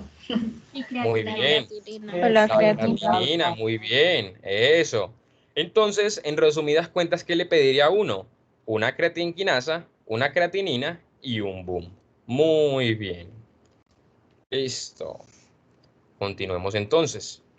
Entonces, aquí nadie dijo algo y es, ¿y unas transaminasas? Las transaminasas también están en el músculo esquelético, no solamente en el hígado. Transaminasas también están en el músculo esquelético. Y entonces, si yo le pido a un paciente unas transaminasas y me salen elevadas, ¿Yo cómo sé que esas transaminasas son del músculo o son del hígado? Repitamos la pregunta. Yo le pido a un paciente unas transaminasas y me salen elevadas. ¿Yo cómo sé que esas transaminasas son del hígado o del músculo? Entonces, la respuesta es, hey, pídele una creatinquinasa. Si está normal, es del hígado. Si está en el músculo, si está elevada, es del músculo. Listo, entonces, pacientes con transaminasas elevadas y creatinquinasa elevada, ¿dónde está el daño? En el músculo esquelético. Transaminasas elevadas y seca normal, ¿dónde está el daño? En el hígado. ¿Queda todo claro? Repite, por favor. Listo. Yo tengo un paciente con elevación de las transaminasas. Yo tengo transaminasas en el hígado y tengo transaminasas en el músculo. Entonces, ¿dónde sé cuál es el problema? ¿Dónde está el problema? Entonces, yo lo que hago es pedirle una creatinquinasa. Como la creatinquinasa solamente está en el músculo y no está en el hígado, entonces, si la creatinquinasa sale elevada, ¿dónde está el problema? En el músculo. Si la creatinquinasa está normal, ¿dónde está el problema? En el hígado. ¿Listo? Por lo tanto, ¿cuál es mi biomarcador de lesión en el músculo esquelético? La creatinquinasa. Juan Pablo, Hola. discúlpeme, me debo desconectar. Para todos una muy buena noche. ¿Listo? Feliz noche, profe. Muchas gracias, Tranquilo. Juan Pablo. Cualquier Descanse. cosa hablamos. ¿Listo? Listo. Muy amable. Todavía no me voy a acostar, hermano. Gracias. Chao, profe, No. que es bien. Bueno, ¿cómo vamos hasta aquí, niños? Bien. Ya faltan 2 casos clínicos. Excelente. Súper. Muy bien. Listo, me alegra, qué bueno. Chévere dar clase aquí. Yo estoy más acostado, mejor dicho. Usted también está allá en su cama sabroso, ¿sí o qué? Jactando, comiendo. Bueno. Pues. Continuemos entonces. Ahora que no está el profe, es momento de decir la verdad. Aro. Bad Bunny es un paciente masculino de 80 años, consulta por cuadro clínico de varias horas de evolución, consistente en fiebre, ictericia y dolor abdominal, localizado principalmente en el cuadrante superior derecho. Listo. ¿Qué es ictericia? Que está amarillo. Sí, pues me demoré mucho en encontrar esta imagen, pero como para que se dieran cuenta. Entonces, Bad Bunny tiene ictericia, tiene fiebre y dolor abdominal en el cuadrante superior derecho. ¿Qué creen que tenga? Hepatitis. Falla hepática. Enfermedad hepatobiliar. Me suena bien. Listo. Entonces, una enfermedad en el hígado, en la vía biliar, me suena. Listo. ¿Qué le vamos a pedir entonces? No sabemos aún qué tiene, porque las enfermedades del hígado son 1.000.000, las de la vía biliar son 1.000.000. Listo. Sabemos que probablemente tenga una enfermedad ahí, no sabemos cuál. Entonces, ¿qué le vamos a pedir? La 5 Melanina. 5-nucleotidasa. ¿Qué más? La aminotransferasa. ¿Qué más?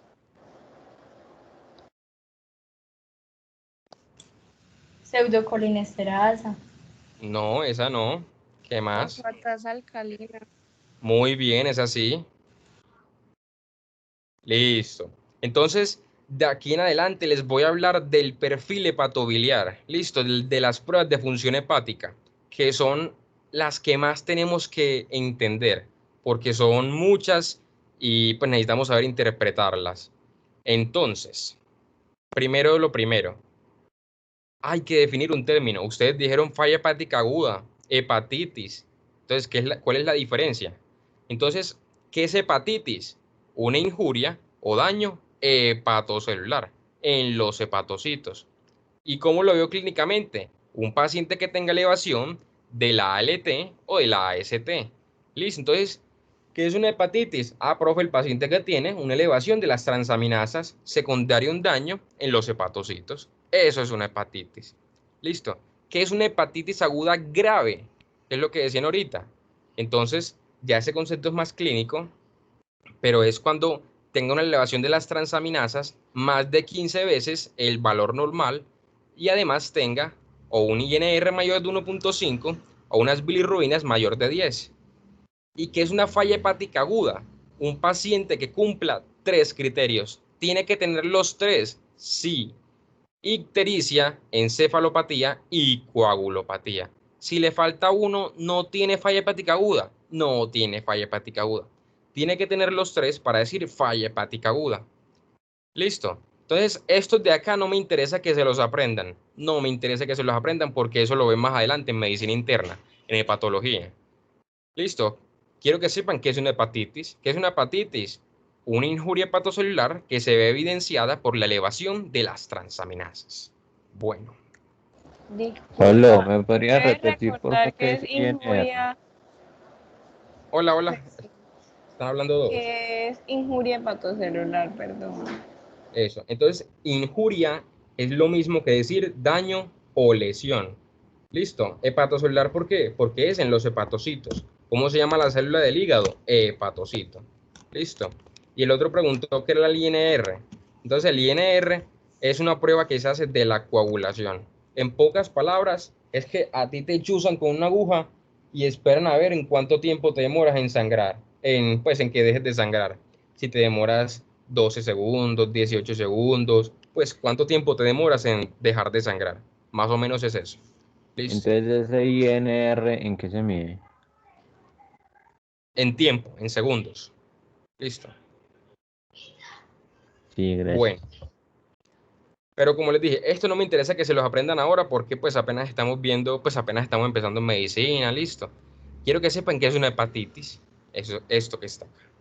Bueno, entonces el perfil hepático, quiero que esta diapositiva se la aprendan, se la memoricen, se la graben, se la escriban en el ojo para que la vean todos los días cuando miren. ¿Qué es el perfil hepático? Yo tengo que diferenciar dos cosas grandes.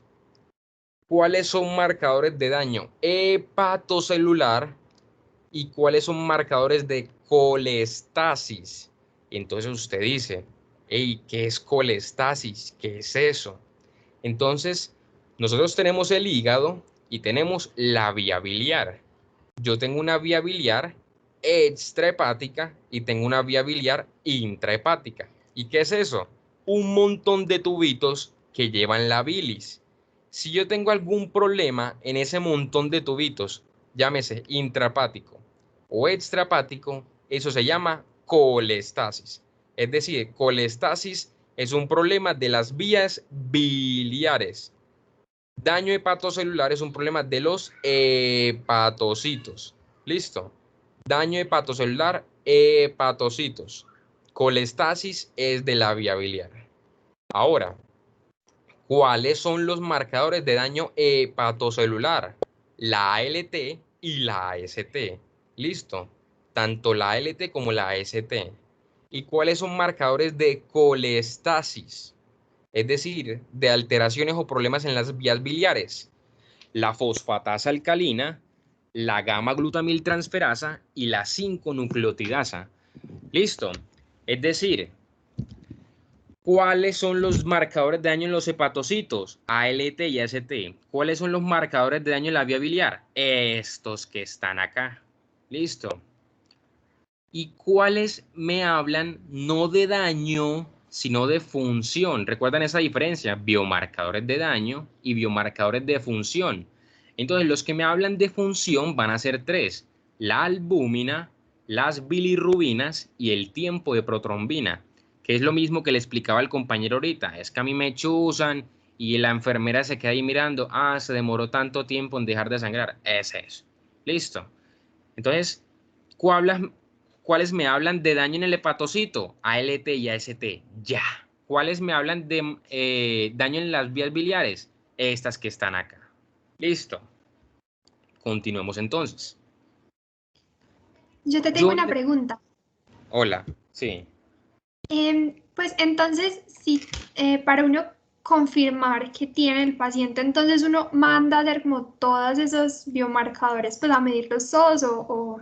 Eso. Entonces, Sí. por lo general, uno pide un montón de exámenes, ¿sí? Uno los tiende a pedir todos. La verdad, yo acabo de pasar por sexto, sí, en sexto uno da de patología en medicina interna y sí, los doctores nos dicen, pídanlos todos, pídanlos todos. ¿Listo? Entonces, Listo, gracias.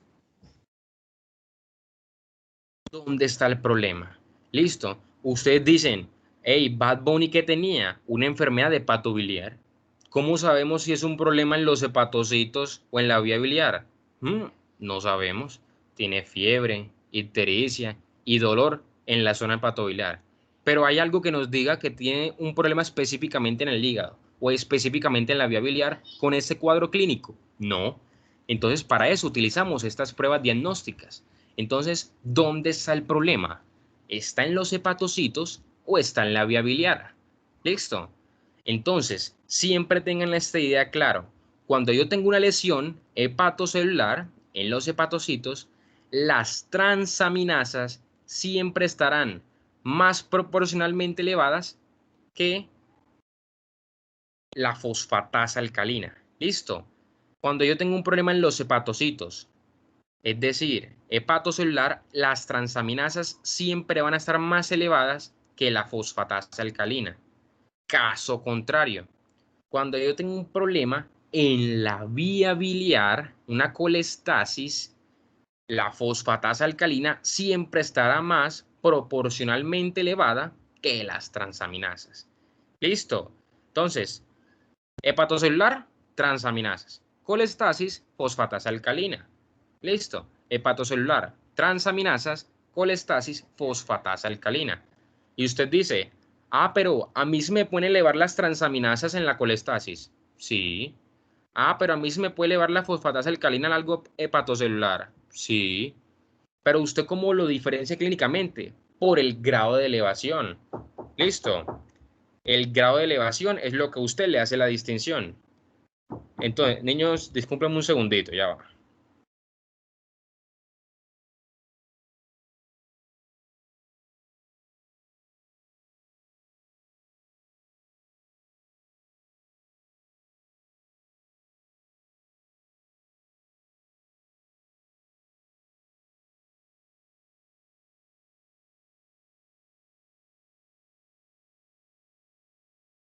Listo, niños. Qué pena la interrupción un segundito. Bueno, entonces ya saben, el problema está en los hepatocitos. ¿Qué se me sube más? ¿Las transaminasas o la fosfatasa alcalina? Las transaminasas. ¿La fosfatasa alcalina se me puede elevar? Sí, pero no tanto como las transaminasas. Caso contrario, yo tengo un problema en la vía biliar. ¿Qué se me eleva más? ¿La fosfatasa alcalina o las transaminasas? La fosfatasa alcalina. ¿Se me pueden elevar las transaminasas? También. Listo. Pero menos. Ahora, las bilirrubinas ya las vamos a ver. Listo, ya vamos a ver las bilirrubinas. Pero quiero que estas dos ideas queden claras. Ahora, ¿cuál es otra forma de diferenciarlas? Entonces, para saber dónde estará el problema, usted le pide al paciente, hey, pidámosle una ALT y una fosfatasa alcalina. Si yo el valor de la ALT lo divido, saco mi calculadora, pongo el valor que me dé de ALT y pongo mi valor que me dé fosfatasa alcalina, y si ese número que me dé es menor de 2, eso es un patrón colestásico, un problema en la vía biliar. Listo. Caso contrario, yo cojo y pido en una prueba de laboratorio la ALT y pongo el valor y lo divido entre el valor que me dé de fosfatasa alcalina. Saco eso con la calculadora y si ese número que me dé es mayor de 5, ¿dónde está el problema? En los hepatocitos. Un patrón hepatocelular. ¿Listo? ¿Cómo vamos hasta aquí? Tengo una dudita. ¿Cómo así Dime. el valor que nos den de la fosfatasa alcalina? Sí, es decir, tú pides la prueba de laboratorio y la fosfatasa alcalina me dio 300. Entonces pones 300 en el denominador. La ALT me dio 50, pones 50 en el numerador. Listo. Arriba lo del paciente y abajo. No, todo es del paciente. Le saco una muestra de sangre al paciente y le pido, mídeme una ALT y una fosfatasa alcalina. Y en el computador te va a salir, se reportó que la ALT era de 200, se reportó que la fosfatasa alcalina era de 500. Y ya, tú sacas tu calculadora y haces la división. ALT es la aminotransferasa, ¿cierto? Es que hay dos aminotransferasas, ALT y AST. Listo, esta razón es solamente con ALT. Bueno. Sí, gracias. Entonces, ojo con esto, ¿listo? Ojo con esto, que es muy importante. Una pregunta. Bueno. ¿El valor del rango puede dar, pues de pronto mayor que 2, pero menor que 5? ¿Qué pasa ahí? Excelente, miren esa pregunta tan buena. Y si me da entre 2 y 5, eso se denomina patrón mixto. ¿Listo? Puede ser un problema en la vía biliar o en los hepatocitos. Y aún no sabemos qué tiene el paciente. Tenemos que seguir haciendo pruebas. ¿Listo? Entonces, si es menor de 2, colestásico. Si es mayor de 5, hepatocelular. Si está entre los dos, aún no sabemos. Tenemos que seguir haciendo pruebas. Bueno, un segundito, niños.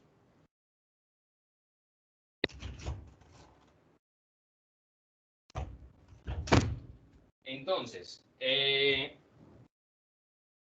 lo siguiente que les quiero explicar es, hey, yo tengo fosfatasa alcalina en los huesos y en la vía biliar. ¿Yo cómo sé que esa fosfatasa alcalina es de la vía biliar o es del hueso? Entonces, le pido una 5-nucleotidasa o una gamma-glutamil transferasa. Si están elevadas, es de la vía biliar. Si están en los huesos, si el problema está en el hueso, es normal. ¿Listo? Esto es muy importante. Tengo una fosfatasa alcalina elevada. ¿Cómo sé si es del hueso o de la vía biliar? Si es de la vía biliar, la gamma-glutamil transferasa o la 5-nucleotidasa está elevada. Si es de los huesos, está normal. ¿Listo? Entonces, ¿yo cómo puedo ver? ¿Me pueden devolver un segundito, porfa? Qué pena. Ahí. Gracias. Sí, gracias. Ya. Igual yo les envío las diapositivas, tranquilos. Bueno. Tengo la fosfatasa alcalina. Entonces, ya yo sé que la fosfatasa alcalina puede ser o de hueso o de vía biliar. Ya le pedí una 5-nucleotidasa o una gamma-glutamil transferasa y me dieron elevadas. Entonces ya sabemos que es de vía biliar. Entonces, ¿qué me indica una fosfatasa alcalina? Entonces miren esto. Una elevación menor de 3 veces el valor normal se puede ver en cualquier enfermedad hepática. Listo, cualquier enfermedad hepática. Hay 1.000.000 de enfermedades hepáticas y si la fosfatasa alcalina está elevada, pero menor de 3 veces el valor normal, eso puede ser cualquier cosa. Listo. Si yo le pido una fosfatasa alcalina y está elevada, mayor de 4 veces el valor normal, eso sí me indica algo. Me indica principalmente un patrón colestásico o enfermedades hepáticas infiltrativas. ¿Listo? Entonces, como tal, tengo una fosfatasa alcalina elevada. Yo lo primero que tengo que diferenciar es, hey, ¿esa fosfatasa alcalina es de vía biliar o es de hueso? Entonces le pido una 5-nucleotidasa o una gamma-glutamil transferasa. Si están elevadas, ya sé que el problema es en la vía biliar. ¿Listo? Ahora, yo tengo que interpretar el grado de elevación de esa fosfatasa alcalina. Si es menor de 3, ¿qué puede ser? Cualquier cosa, cualquier enfermedad hepática. Si es mayor de 4 veces el valor normal, ¿en qué se ve? ¿Qué me indica eso? Un patrón colestásico, un patrón de la vía biliar y también enfermedades hepáticas infiltrativas. Listo. Bueno, ahora las transaminasas. Entonces, ustedes leen el documento y dicen, la LT y la ST aquí dice que se elevan como en 1.000.000 de enfermedades. Y es porque es así. Listo. Entonces, ¿yo cómo las diferencio? Entonces, también por el grado de elevación. Entonces, primero les quiero decir, ¿se tienen que aprender esto? No. Listo. Este montón de cosas no se las tienen que aprender. Pues es de esta diapositiva no se las tienen que aprender. Entonces, una elevación menor de 5 veces se puede ver en cualquiera de estas cosas. Una elevación mayor de 15 veces se puede ver en cualquiera de estas.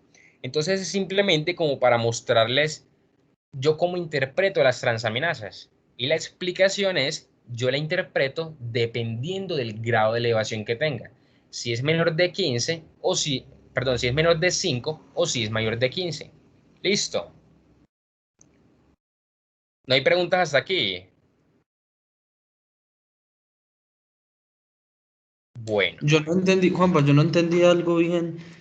Bueno, en lo de la fosfatasa alcalina, ¿cierto?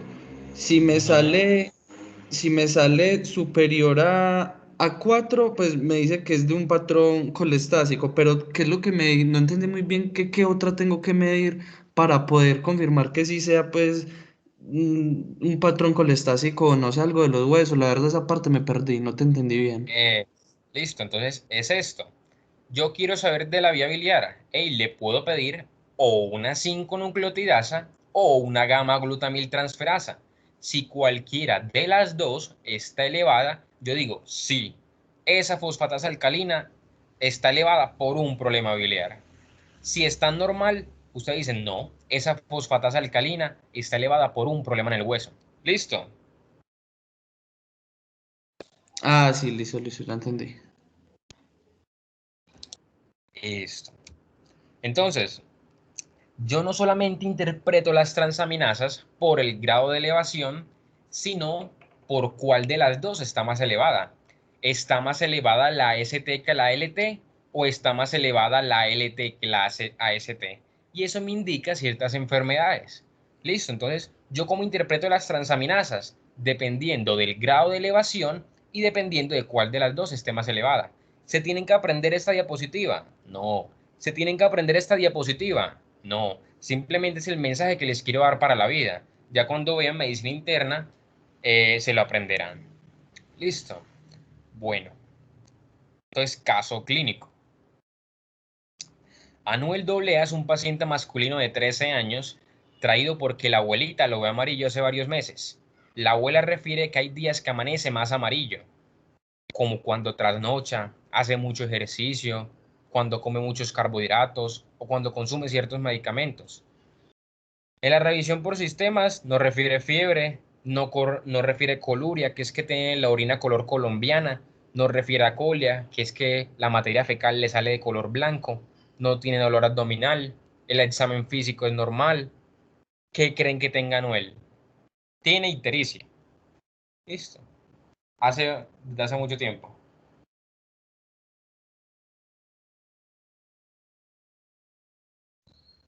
Algo del hígado.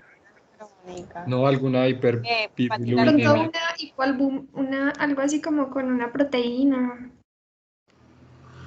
Eso, entonces, este paciente tiene un síndrome de Gilbert, se llama eso. El síndrome de Gilbert es algo muy común. Si ustedes son 60 estudiantes, hay una probabilidad de que 6 de ustedes ya tengan síndrome de Gilbert. Ustedes deben saber cuáles son, no tienen necesidad de decirlo. Y ustedes saben que cuando trasnochan, hacen mucho ejercicio, consumen ciertos medicamentos o comidas muy copiosas en carbohidratos, se ponen más amarillos. Listo, eso es una enfermedad genética, es benigna, no hace ningún daño. Listo, se sospecha un síndrome de Gilbert. Entonces, ¿qué le vamos a pedir? Entonces, para eso tenemos que entender yo por qué tengo ictericia. O sea, la ictericia, ¿por qué se da? Entonces, la ictericia se da porque se deposita bilirrubina en los tejidos. Entonces, hablemos de la bilirrubina. Entonces, antes de eso, continuemos acá.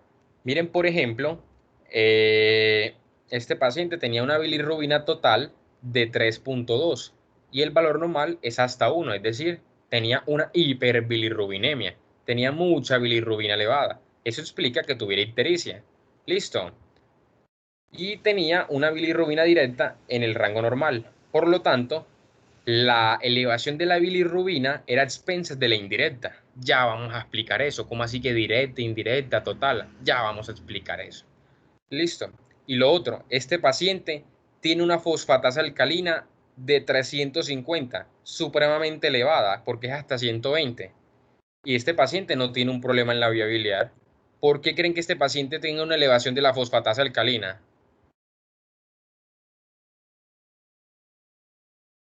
Entonces, por los huesos. Excelente, muy bien. ¿Cuántos años tiene? Tiene 13 años. Un culicagado de 13 años que apenas está creciendo, los huesos se están estirando, entonces los huesos liberan fosfatasa alcalina y yo la mido y sale elevada. ¿Listo? ¿El crecimiento eleva la fosfatasa alcalina? Sí. Entonces es fosfatasa alcalina de origen óseo. Entonces, ¿cómo le dará la 5-nucleotidasa o la gamma-glutamiltransferasa a este paciente? Normal. Listo, Normal. le darán eso. Entonces, bilirrubina. Ya yo creo que con esto terminamos. ¿Cuáles son las preguntas clave? ¿De dónde viene? ¿Dónde se sintetiza? ¿Cómo se sintetiza? ¿Cómo se transporta en la sangre? ¿Dónde se conjuga? ¿Dónde se almacena? ¿Y cómo se degrada? Listo, entonces, ¿de dónde viene la bilirrubina? De los eritrocitos. Listo, viene de los eritrocitos la bilirrubina. Porque ¿qué hay en los eritrocitos? Hemoglobina. Entonces, la bilirrubina viene de la hemoglobina. Listo. También puede venir de otras cosas como la mioglobina, las hemoproteínas, citocromos. Pero principalmente, ¿de dónde viene la bilirrubina? Viene de la hemoglobina. ¿Que dónde está la hemoglobina? En los glóbulos rojos. ¿Listo? ¿Dónde se sintetiza? Entonces, cuando a mí se me rompe el glóbulo rojo, se me estalla el glóbulo rojo, yo libero la hemoglobina. Y como ven en su documento de proteínas plasmáticas, yo tengo dos proteínas, la aptoglobina y la hemopepsina. La hemopepsina coge el grupo hemo y lo transporta. La aptoglobina coge a toda la hemoglobina y la transporta en la sangre. ¿Listo? ¿Y a dónde la llevan? La llevan a los macrófagos del hígado o del vaso. Son unas células. ¿De qué se encargan esos macrófagos? De convertir el grupo hemo en bilirrubina. Es decir, ¿dónde se forma verdaderamente la bilirrubina? En los macrófagos. ¿Listo? ¿Y de dónde viene la bilirrubina? De la hemoglobina. ¿Listo? Porque la hemoglobina, ¿qué tiene? Grupo hemo. ¿Listo? Entonces, ¿cómo se sintetiza? Llega el grupo hemo, que es esto que está acá, y por una enzima que se llama la hemoxigenasa, se transforma en biliverdina. Y por otra enzima que se llama biliverdina reductasa, se transforma en bilirrubina. ¿Listo? De hemo a biliverdina y de biliverdina a bilirrubina en los macrófagos. ¿Listo? Y ahora esa bilirrubina, ¿por dónde coge? Entonces, esa bilirrubina coge, sale a la sangre y se une a la albúmina. Ustedes leen en su documento de proteínas plasmáticas que la albúmina transporta la bilirrubina. Entonces, sale la bilirrubina a la sangre, la transporta a la albúmina y la lleva ¿a dónde? A los hepatocitos. ¿Listo? Entonces, miren desde dónde vamos. Vamos del eritrocito al hepatocito. ¿Pasando por dónde? Por los macrófagos. Entonces sería eritrocito, macrófago, hepatocito. Así. Listo. Del eritrocito sale el grupo hemo. Ya sabemos que se transporta por la aptoglobina o la hemopepsina a los macrófagos. De ahí se transforma a bilirrubina. La bilirrubina la transporta a la albúmina y ¿a dónde la lleva? Al hígado. ¿Y qué es lo que va a pasar en el hígado? La conjugación. En el hígado se conjuga la bilirrubina. ¿Qué es que se conjuga? Es que se une. ¿Y con qué se va a unir? Con el ácido glucurónico. ¿Listo? ¿Qué es que se conjuga la bilirrubina? Se une. ¿Y con quién se une? Con el ácido glucurónico. ¿Listo? Eso lo hace una enzima muy importante que es la bilirrubina UDP glucuronil transferasa. Entonces, ¿qué hace la glucuronil transferasa? Convierte bilirrubina no conjugada en bilirrubina conjugada. ¿Y cuál es la diferencia? Esta bilirrubina conjugada ya tiene dos moléculas de ácido glucurónico. ¿Listo? Entonces, la bilirrubina no conjugada es la que se conoce como indirecta. Indirecta. La bilirrubina no conjugada es la que se conoce como bilirrubina indirecta. La bilirrubina conjugada es la que se conoce como directa. ¿Listo? Y ahora ya tengo la bilirrubina conjugada. ¿Para dónde la voy a enviar? Para la vesícula biliar. ¿Listo? Para la vesícula biliar.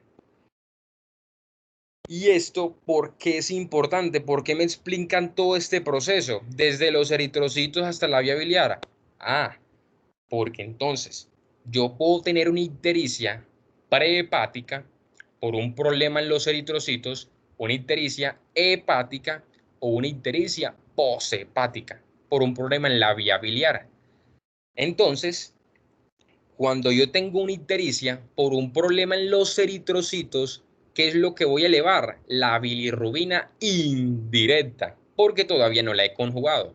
Otra vez, cuando yo tengo una ictericia por un problema en los eritrocitos, ¿qué es lo que voy a elevar? La bilirrubina indirecta. ¿Y por qué es indirecta? Porque aún no se ha conjugado en el hígado. ¿Listo? Ahora, cuando yo tengo una ictericia por un problema en la vía biliar, ¿qué es lo que se me va a elevar? La bilirrubina directa. ¿Por qué? Porque ya la conjugué en el hígado. ¿Listo? Entonces, una ictericia por un problema en el eritrocito, ¿qué va a elevar? La bilirrubina indirecta. Una ictericia por un problema en la vía biliar, ¿qué es lo que va a elevar? La directa. A nivel hepático, pueden ser las dos. ¿Listo? Pueden ser las dos. ¿Qué preguntas tienen hasta aquí para continuar?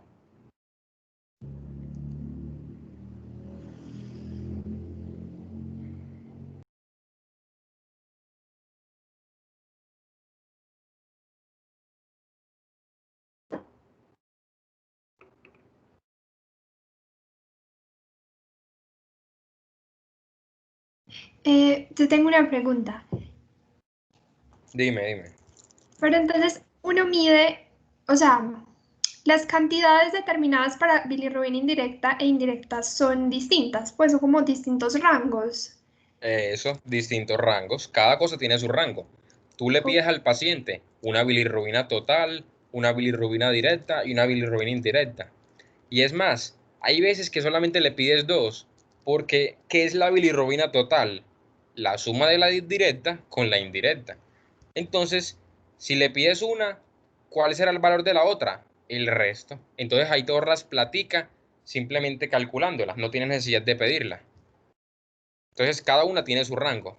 ¿Listo? Listo, gracias. Bueno. Entonces, ¿qué es una hiperbilirrubinemia?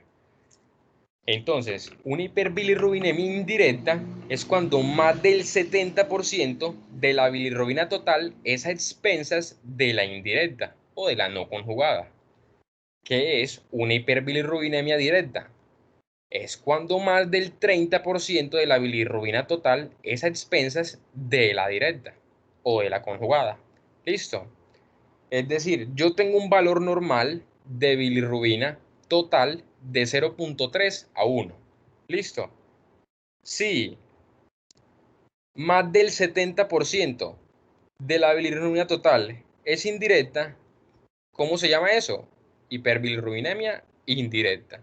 Yo tengo una bilirrubina total y si la directa es más del 30%, ¿cómo se llama eso? Hiperbilirrubinemia directa. ¿Listo?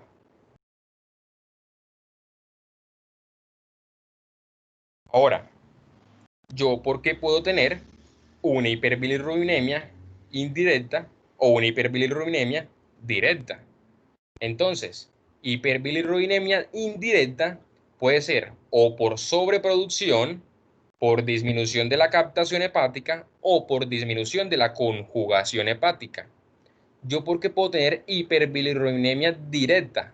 Por disminución en la excreción hepática o disminución en la excreción biliar. Siempre es excreción. Hay un problema en la excreción, llámense en la vía biliar o en el hígado. ¿Listo? ¿Por qué yo hago hiperbilirrubinemias directas? Porque tengo un problema en la vía biliar o un problema de excreción en el hígado. ¿Listo?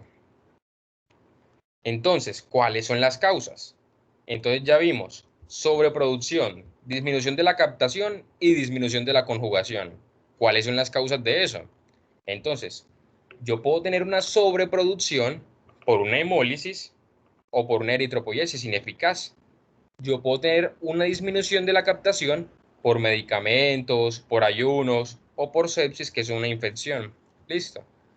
O puedo tener una disminución en la conjugación por unos síndromes, que se llama síndrome de Gilbert, que es el que vimos ahorita, síndrome de Crigler-Narhart, o hay fármacos que inhiben la glucuroniltransferasa. ¿Listo? Es decir, miren que todo el problema es o en los eritrocitos, o porque el hígado no lo capta, o porque la enzima está mala. En el síndrome de Gilbert y de Crigel-Najjar, la enzima está mala. ¿Cuál enzima? La que vimos ahorita. La bilirrubina, UDP, glucuroniltransferasa. Listo. Todo lo que sea más allá de esta enzima es hiperbilirrubinemia directa. Listo. ¿Y por qué puedo tener una hiperbilirrubinemia directa entonces? Entonces, disminución en la excreción hepática. Hay unos síndromes que se llaman síndrome de Dubin-Johnson o síndrome de Rotor. Listo. O mucho más común que todo esto, una disminución en la excreción biliar. Porque tengo un cálculo en la vía biliar, una infección en la vía biliar, tengo un tumor que comprime la vía biliar e impide que salga la bilis. Listo. Entonces, este es el resumen de todo el perfil hepatobiliar. Listo. Ustedes dicen, ¿qué es esa gonorrea? Y es muy pesado, yo sé. Entonces, vamos a intentar desglosarlo un poquito. Entonces,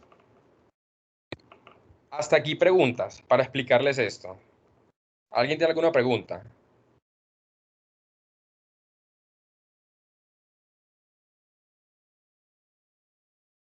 Hola.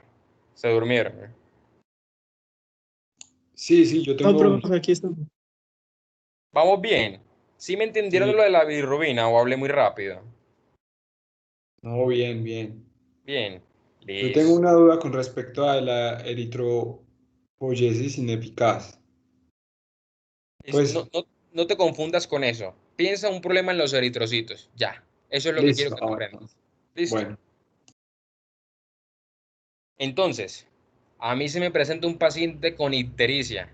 Y yo digo, un paciente con ictericia puede tener un problema en los eritrocitos, puede tener un problema en el hígado o un problema en la vía biliar. ¿Yo cómo sé? Listo. Entonces, apliquemos este algoritmo. Le vamos a pedir todas las pruebas. Vamos a pedirle todas las bilirrubinas, directa, indirecta, total. Vamos a pedirle transaminasas. Vamos a pedirle fosfatasa alcalina. Y las pruebas de función que le dije ahorita, albúmina y tiempo de protrombina. Entonces le pedimos los exámenes. Empecemos a interpretar esos exámenes. ¿Tiene hiperbilirrubinemia solamente? Es decir, solamente tiene elevadas las bilirrubinas. El resto está normal. Tiene albúmina normal, tiene transaminasa normal, fosfatasa alcalina normal. Solo tiene problema en las bilirrubinas. Nos vamos para acá. Listo. Tiene una elevación aislada de la bilirrubina total. Ahora definamos, ¿es hiperbilirrubinemia directa o indirecta? Listo, si es más del 30%, si la directa es más del 30%, entonces hablamos de hiperbilirrubinemia directa. Si la indirecta es más del 70%, hablamos de hiperbilirrubinemia indirecta. Listo. Ahora, si un paciente tiene solamente elevación de las bilirrubinas con todas las pruebas de función hepática normal y tienes una hiperbilirrubinemia directa, ¿qué puede tener ese paciente? Un síndrome de Rotor o un síndrome de Dubin-Johnson. ¿Listo? Caso contrario, tengo un paciente que tiene una hiperbilirrubinemia solamente, todo el resto lo tiene normal. Y esa bilirrubina es a expensas de la indirecta. La indirecta es más del 70% de toda la bilirrubina total. Listo. Mi siguiente pregunta es, ¿el paciente está tomando algún fármaco? ¿Por qué? Porque hay fármacos que no quiero que se aprendan ahora, pero que entiendan, hay fármacos que me inhiben esa glucuroniltransferasa. Entonces, si yo inhibo la glucuroniltransferasa, ¿qué va a pasar? El paciente no conjuga la bilirrubina. La bilirrubina se le va a aumentar, la bilirrubina se le va a aumentar el depósito en los tejidos y el paciente va a tener ictericia. ¿Y por qué? Porque está tomando un medicamento que le inhibió la glucuroniltransferasa. Listo. Ahora, el paciente no está tomando ningún medicamento. Miremosle la hemoglobina. Si el paciente tiene baja la hemoglobina, ¿qué me dice eso? Un problema en los eritrocitos. Listo. Miremosle la hemoglobina. ¿Tiene bajita la hemoglobina? Sí, tiene un problema en los eritrocitos. No tiene una hemoglobina bajita. ¿Qué puede ser? Un síndrome de Gilbert o un síndrome de Crigler-Najjar. Listo. Preguntas hasta aquí. Yo tengo una pregunta, ya luego cómo hago una diferenciación entre, pues porque mira que tanto en el síndrome de Rotor como en el de Dewey-Johnson o en el de Gilbert con el de, pues sí, con este sí no tiene la hemoglobina baja, ¿cómo diferencio cuál de ambos es? O sea, sí, ya Listo, luego del, ¿cómo hago más específico el diagnóstico? listo. Entonces, una prueba genética. Listo, puede ser necesaria una prueba genética, porque son enfermedades muy parecidas. Listo. ¿Qué es lo que pasa? En medicina pedimos pruebas genéticas. Casi no, casi nunca. Listo, casi nunca pedimos pruebas genéticas.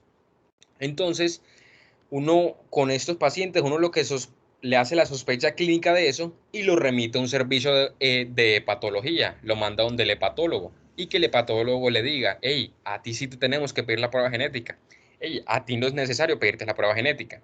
Listo, ya es un manejo más subespecializado. Pero para nosotros que estamos estudiando medicina general, ¿cierto? Uno para ser hepatólogo y todo en la vida, uno primero tiene que estudiar medicina, luego medicina interna y luego la subespecialización. Pero para nosotros que apenas estamos aprendiendo, ¿qué quiero que entiendan? Que si tenía bajita la hemoglobina es el problema en los eritrocitos. Y si no, puede ser una de estas dos. La diferencia entre estas dos no necesito que se la aprendan. Porque les digo la verdad, yo tampoco me la sé. O entre estas dos, tampoco me la sé. Listo.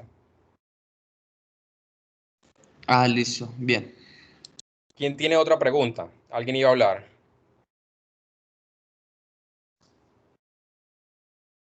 Bueno, entonces, paciente tenía ictericia. Listo, le pedimos las pruebas. Y no solamente tenía hiperbilirrubinemia, también tenía elevadas las transaminasas, también tenía elevada la fosfatasa alcalina.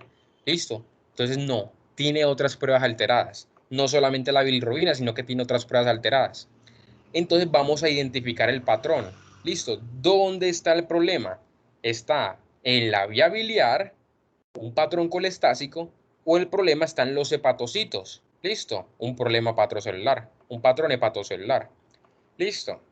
Entonces, ¿qué me indica a mí un patrón hepatocelular? Esto ya lo dimos. Una ALT, fosfatasa alcalina, mayor de 5. Eso ya lo dijimos. Listo. Transaminasas proporcionalmente elevadas que la fosfatasa alcalina. Eso ya lo dijimos. Listo. Lo otro es que el paciente tenga alteraciones en las pruebas de función hepática. ¿Por qué? Porque esto me habla de la función de los hepatocitos. No tiene que ver con la vía biliar, sino con la función de los hepatocitos. Listo. Entonces los pacientes que no produzcan albúmina, hipoalbuminemia, o que tengan un INR prolongado, listo. Me habla de un patrón hepatocelular. ¿Qué me habla un patrón colestásico? Entonces, ALT, fosfatasa alcalina, menor de 2, que la fosfatasa alcalina esté proporcionalmente más elevada que las transaminasas. ¿Listo? Y lo otro es que tenga una bilirrubina directa aumentada. ¿Listo? La directa, directa. Recuerden lo que veíamos acá. Una directa me habla más de un problema en la vía biliar. ¿Listo? La directa se ve por disminución de la excreción hepática o disminución de la excreción por obstrucción biliar. ¿Listo? Entonces, si ya yo sé que es un patrón colestásico, que tengo que confirmar lo que ya les dije. Tengo la elevación de la fosfatasa alcalina, que hay que pedirle una 5-nucleotidasa o una gamma-glutamiltransferasa. Si están elevadas, es un patrón colestásico. Si no están elevadas, es otra cosa. ¿Listo? Ya todo esto que ven de aquí para abajo, todo esto, ya eso no se lo tienen que aprender, porque es lo que uno aprende y estudia en medicina interna. ¿Listo? En medicina interna es donde uno aprende verdaderamente medicina. Y es todo esto que está acá abajo. ¿Listo? ¿Hasta dónde quiero que se aprendan? Hasta aquí. Hasta identificar el patrón hepatocelular, hasta identificar el patrón colestásico. ¿Listo? De aquí para arriba. De allá para abajo, no. Ya eso lo dejan cuando vean medicina interna. Listo. Y bueno, ¿alguna pregunta con esto? Con los patrones. Ya los patrones los hemos repetido muchas veces. ¿Alguna pregunta con eso? Yo creo que no. Hola. Hola. Yo creo que no. Listo. Bueno. Y ese es el resumen de la clase. Listo. Este es el resumen de la clase. Tengo mis tejidos, mis órganos o mis enfermedades y cuáles son los biomarcadores que voy a pedir. En el corazón, ¿qué me puede dar? Un infarto. ¿Y qué le pido? Las troponinas. La falla cardíaca, ¿y qué le pido? Los péptidos natriuréticos. En el pulmón, ¿qué me puede dar? El TEP. ¿Qué le iba a pedir? Dímero D. Pero también una trombosis venosa profunda, ¿qué le pido? Dímero D. Todo lo del músculo esquelético, creatinquinasa. Listo. Riñón, creatinina y boom. Páncreas, amilasa y lipasa. Listo. Y ya las pruebas de hígado y vía biliar ya las hemos trabajado muy bien. Listo. Y para la pregunta de la LDH que estaban diciendo, entonces yo cuando pido la LDH, entonces usted tiene que entender, si yo tengo una elevación de la LDH, eso me habla de dos cosas, o de necrosis o de hemólisis. Listo. Cuando yo tengo necrosis, se me daña las células del tejido, se explotan y sale la LDH a la circulación. Cuando yo tengo una hemólisis, que es que se parten los glóbulos rojos, los eritrocitos se fragmentan y se rompen, sale la LDH, la circulación. Entonces son las dos medidas, pues más bien son como las dos indicaciones para yo pedir la LDH. Listo, en necrosis y en hemólisis. ¿Qué puede dar necrosis? Un montón de cosas. ¿Qué puede dar hemólisis? Un montón de cosas. Listo. ¿Qué preguntas tienen niños? Esa necrosis pues que me va a indicar la LDH puede ser en cualquier parte del organismo o es Sí. En cualquier parte. Entonces ustedes dicen, pero en el documento sale que en infarto yo le puedo pedir LDH. Sí, ¿por qué? Porque ¿qué le da el infarto? Necrosis. ¿Qué le da el TEP? Necrosis. ¿Qué le da el riñón? Necrosis. ¿Listo? Y le puedo pedir la LDH. Ahora, bueno niños, quiero terminar esta clase diciendo esta frase. ¿Por qué quieres encajar cuando tú naciste para sobresalir? Niños, los sueños sí se hacen realidad. Sueñen en grande y aquí me tienen para lo que necesiten. Muchas gracias. Fue un placer. Gracias a usted, hermano. Gracias, profe. Gracias. Muchísimas gracias. Gracias. Chao. Gracias.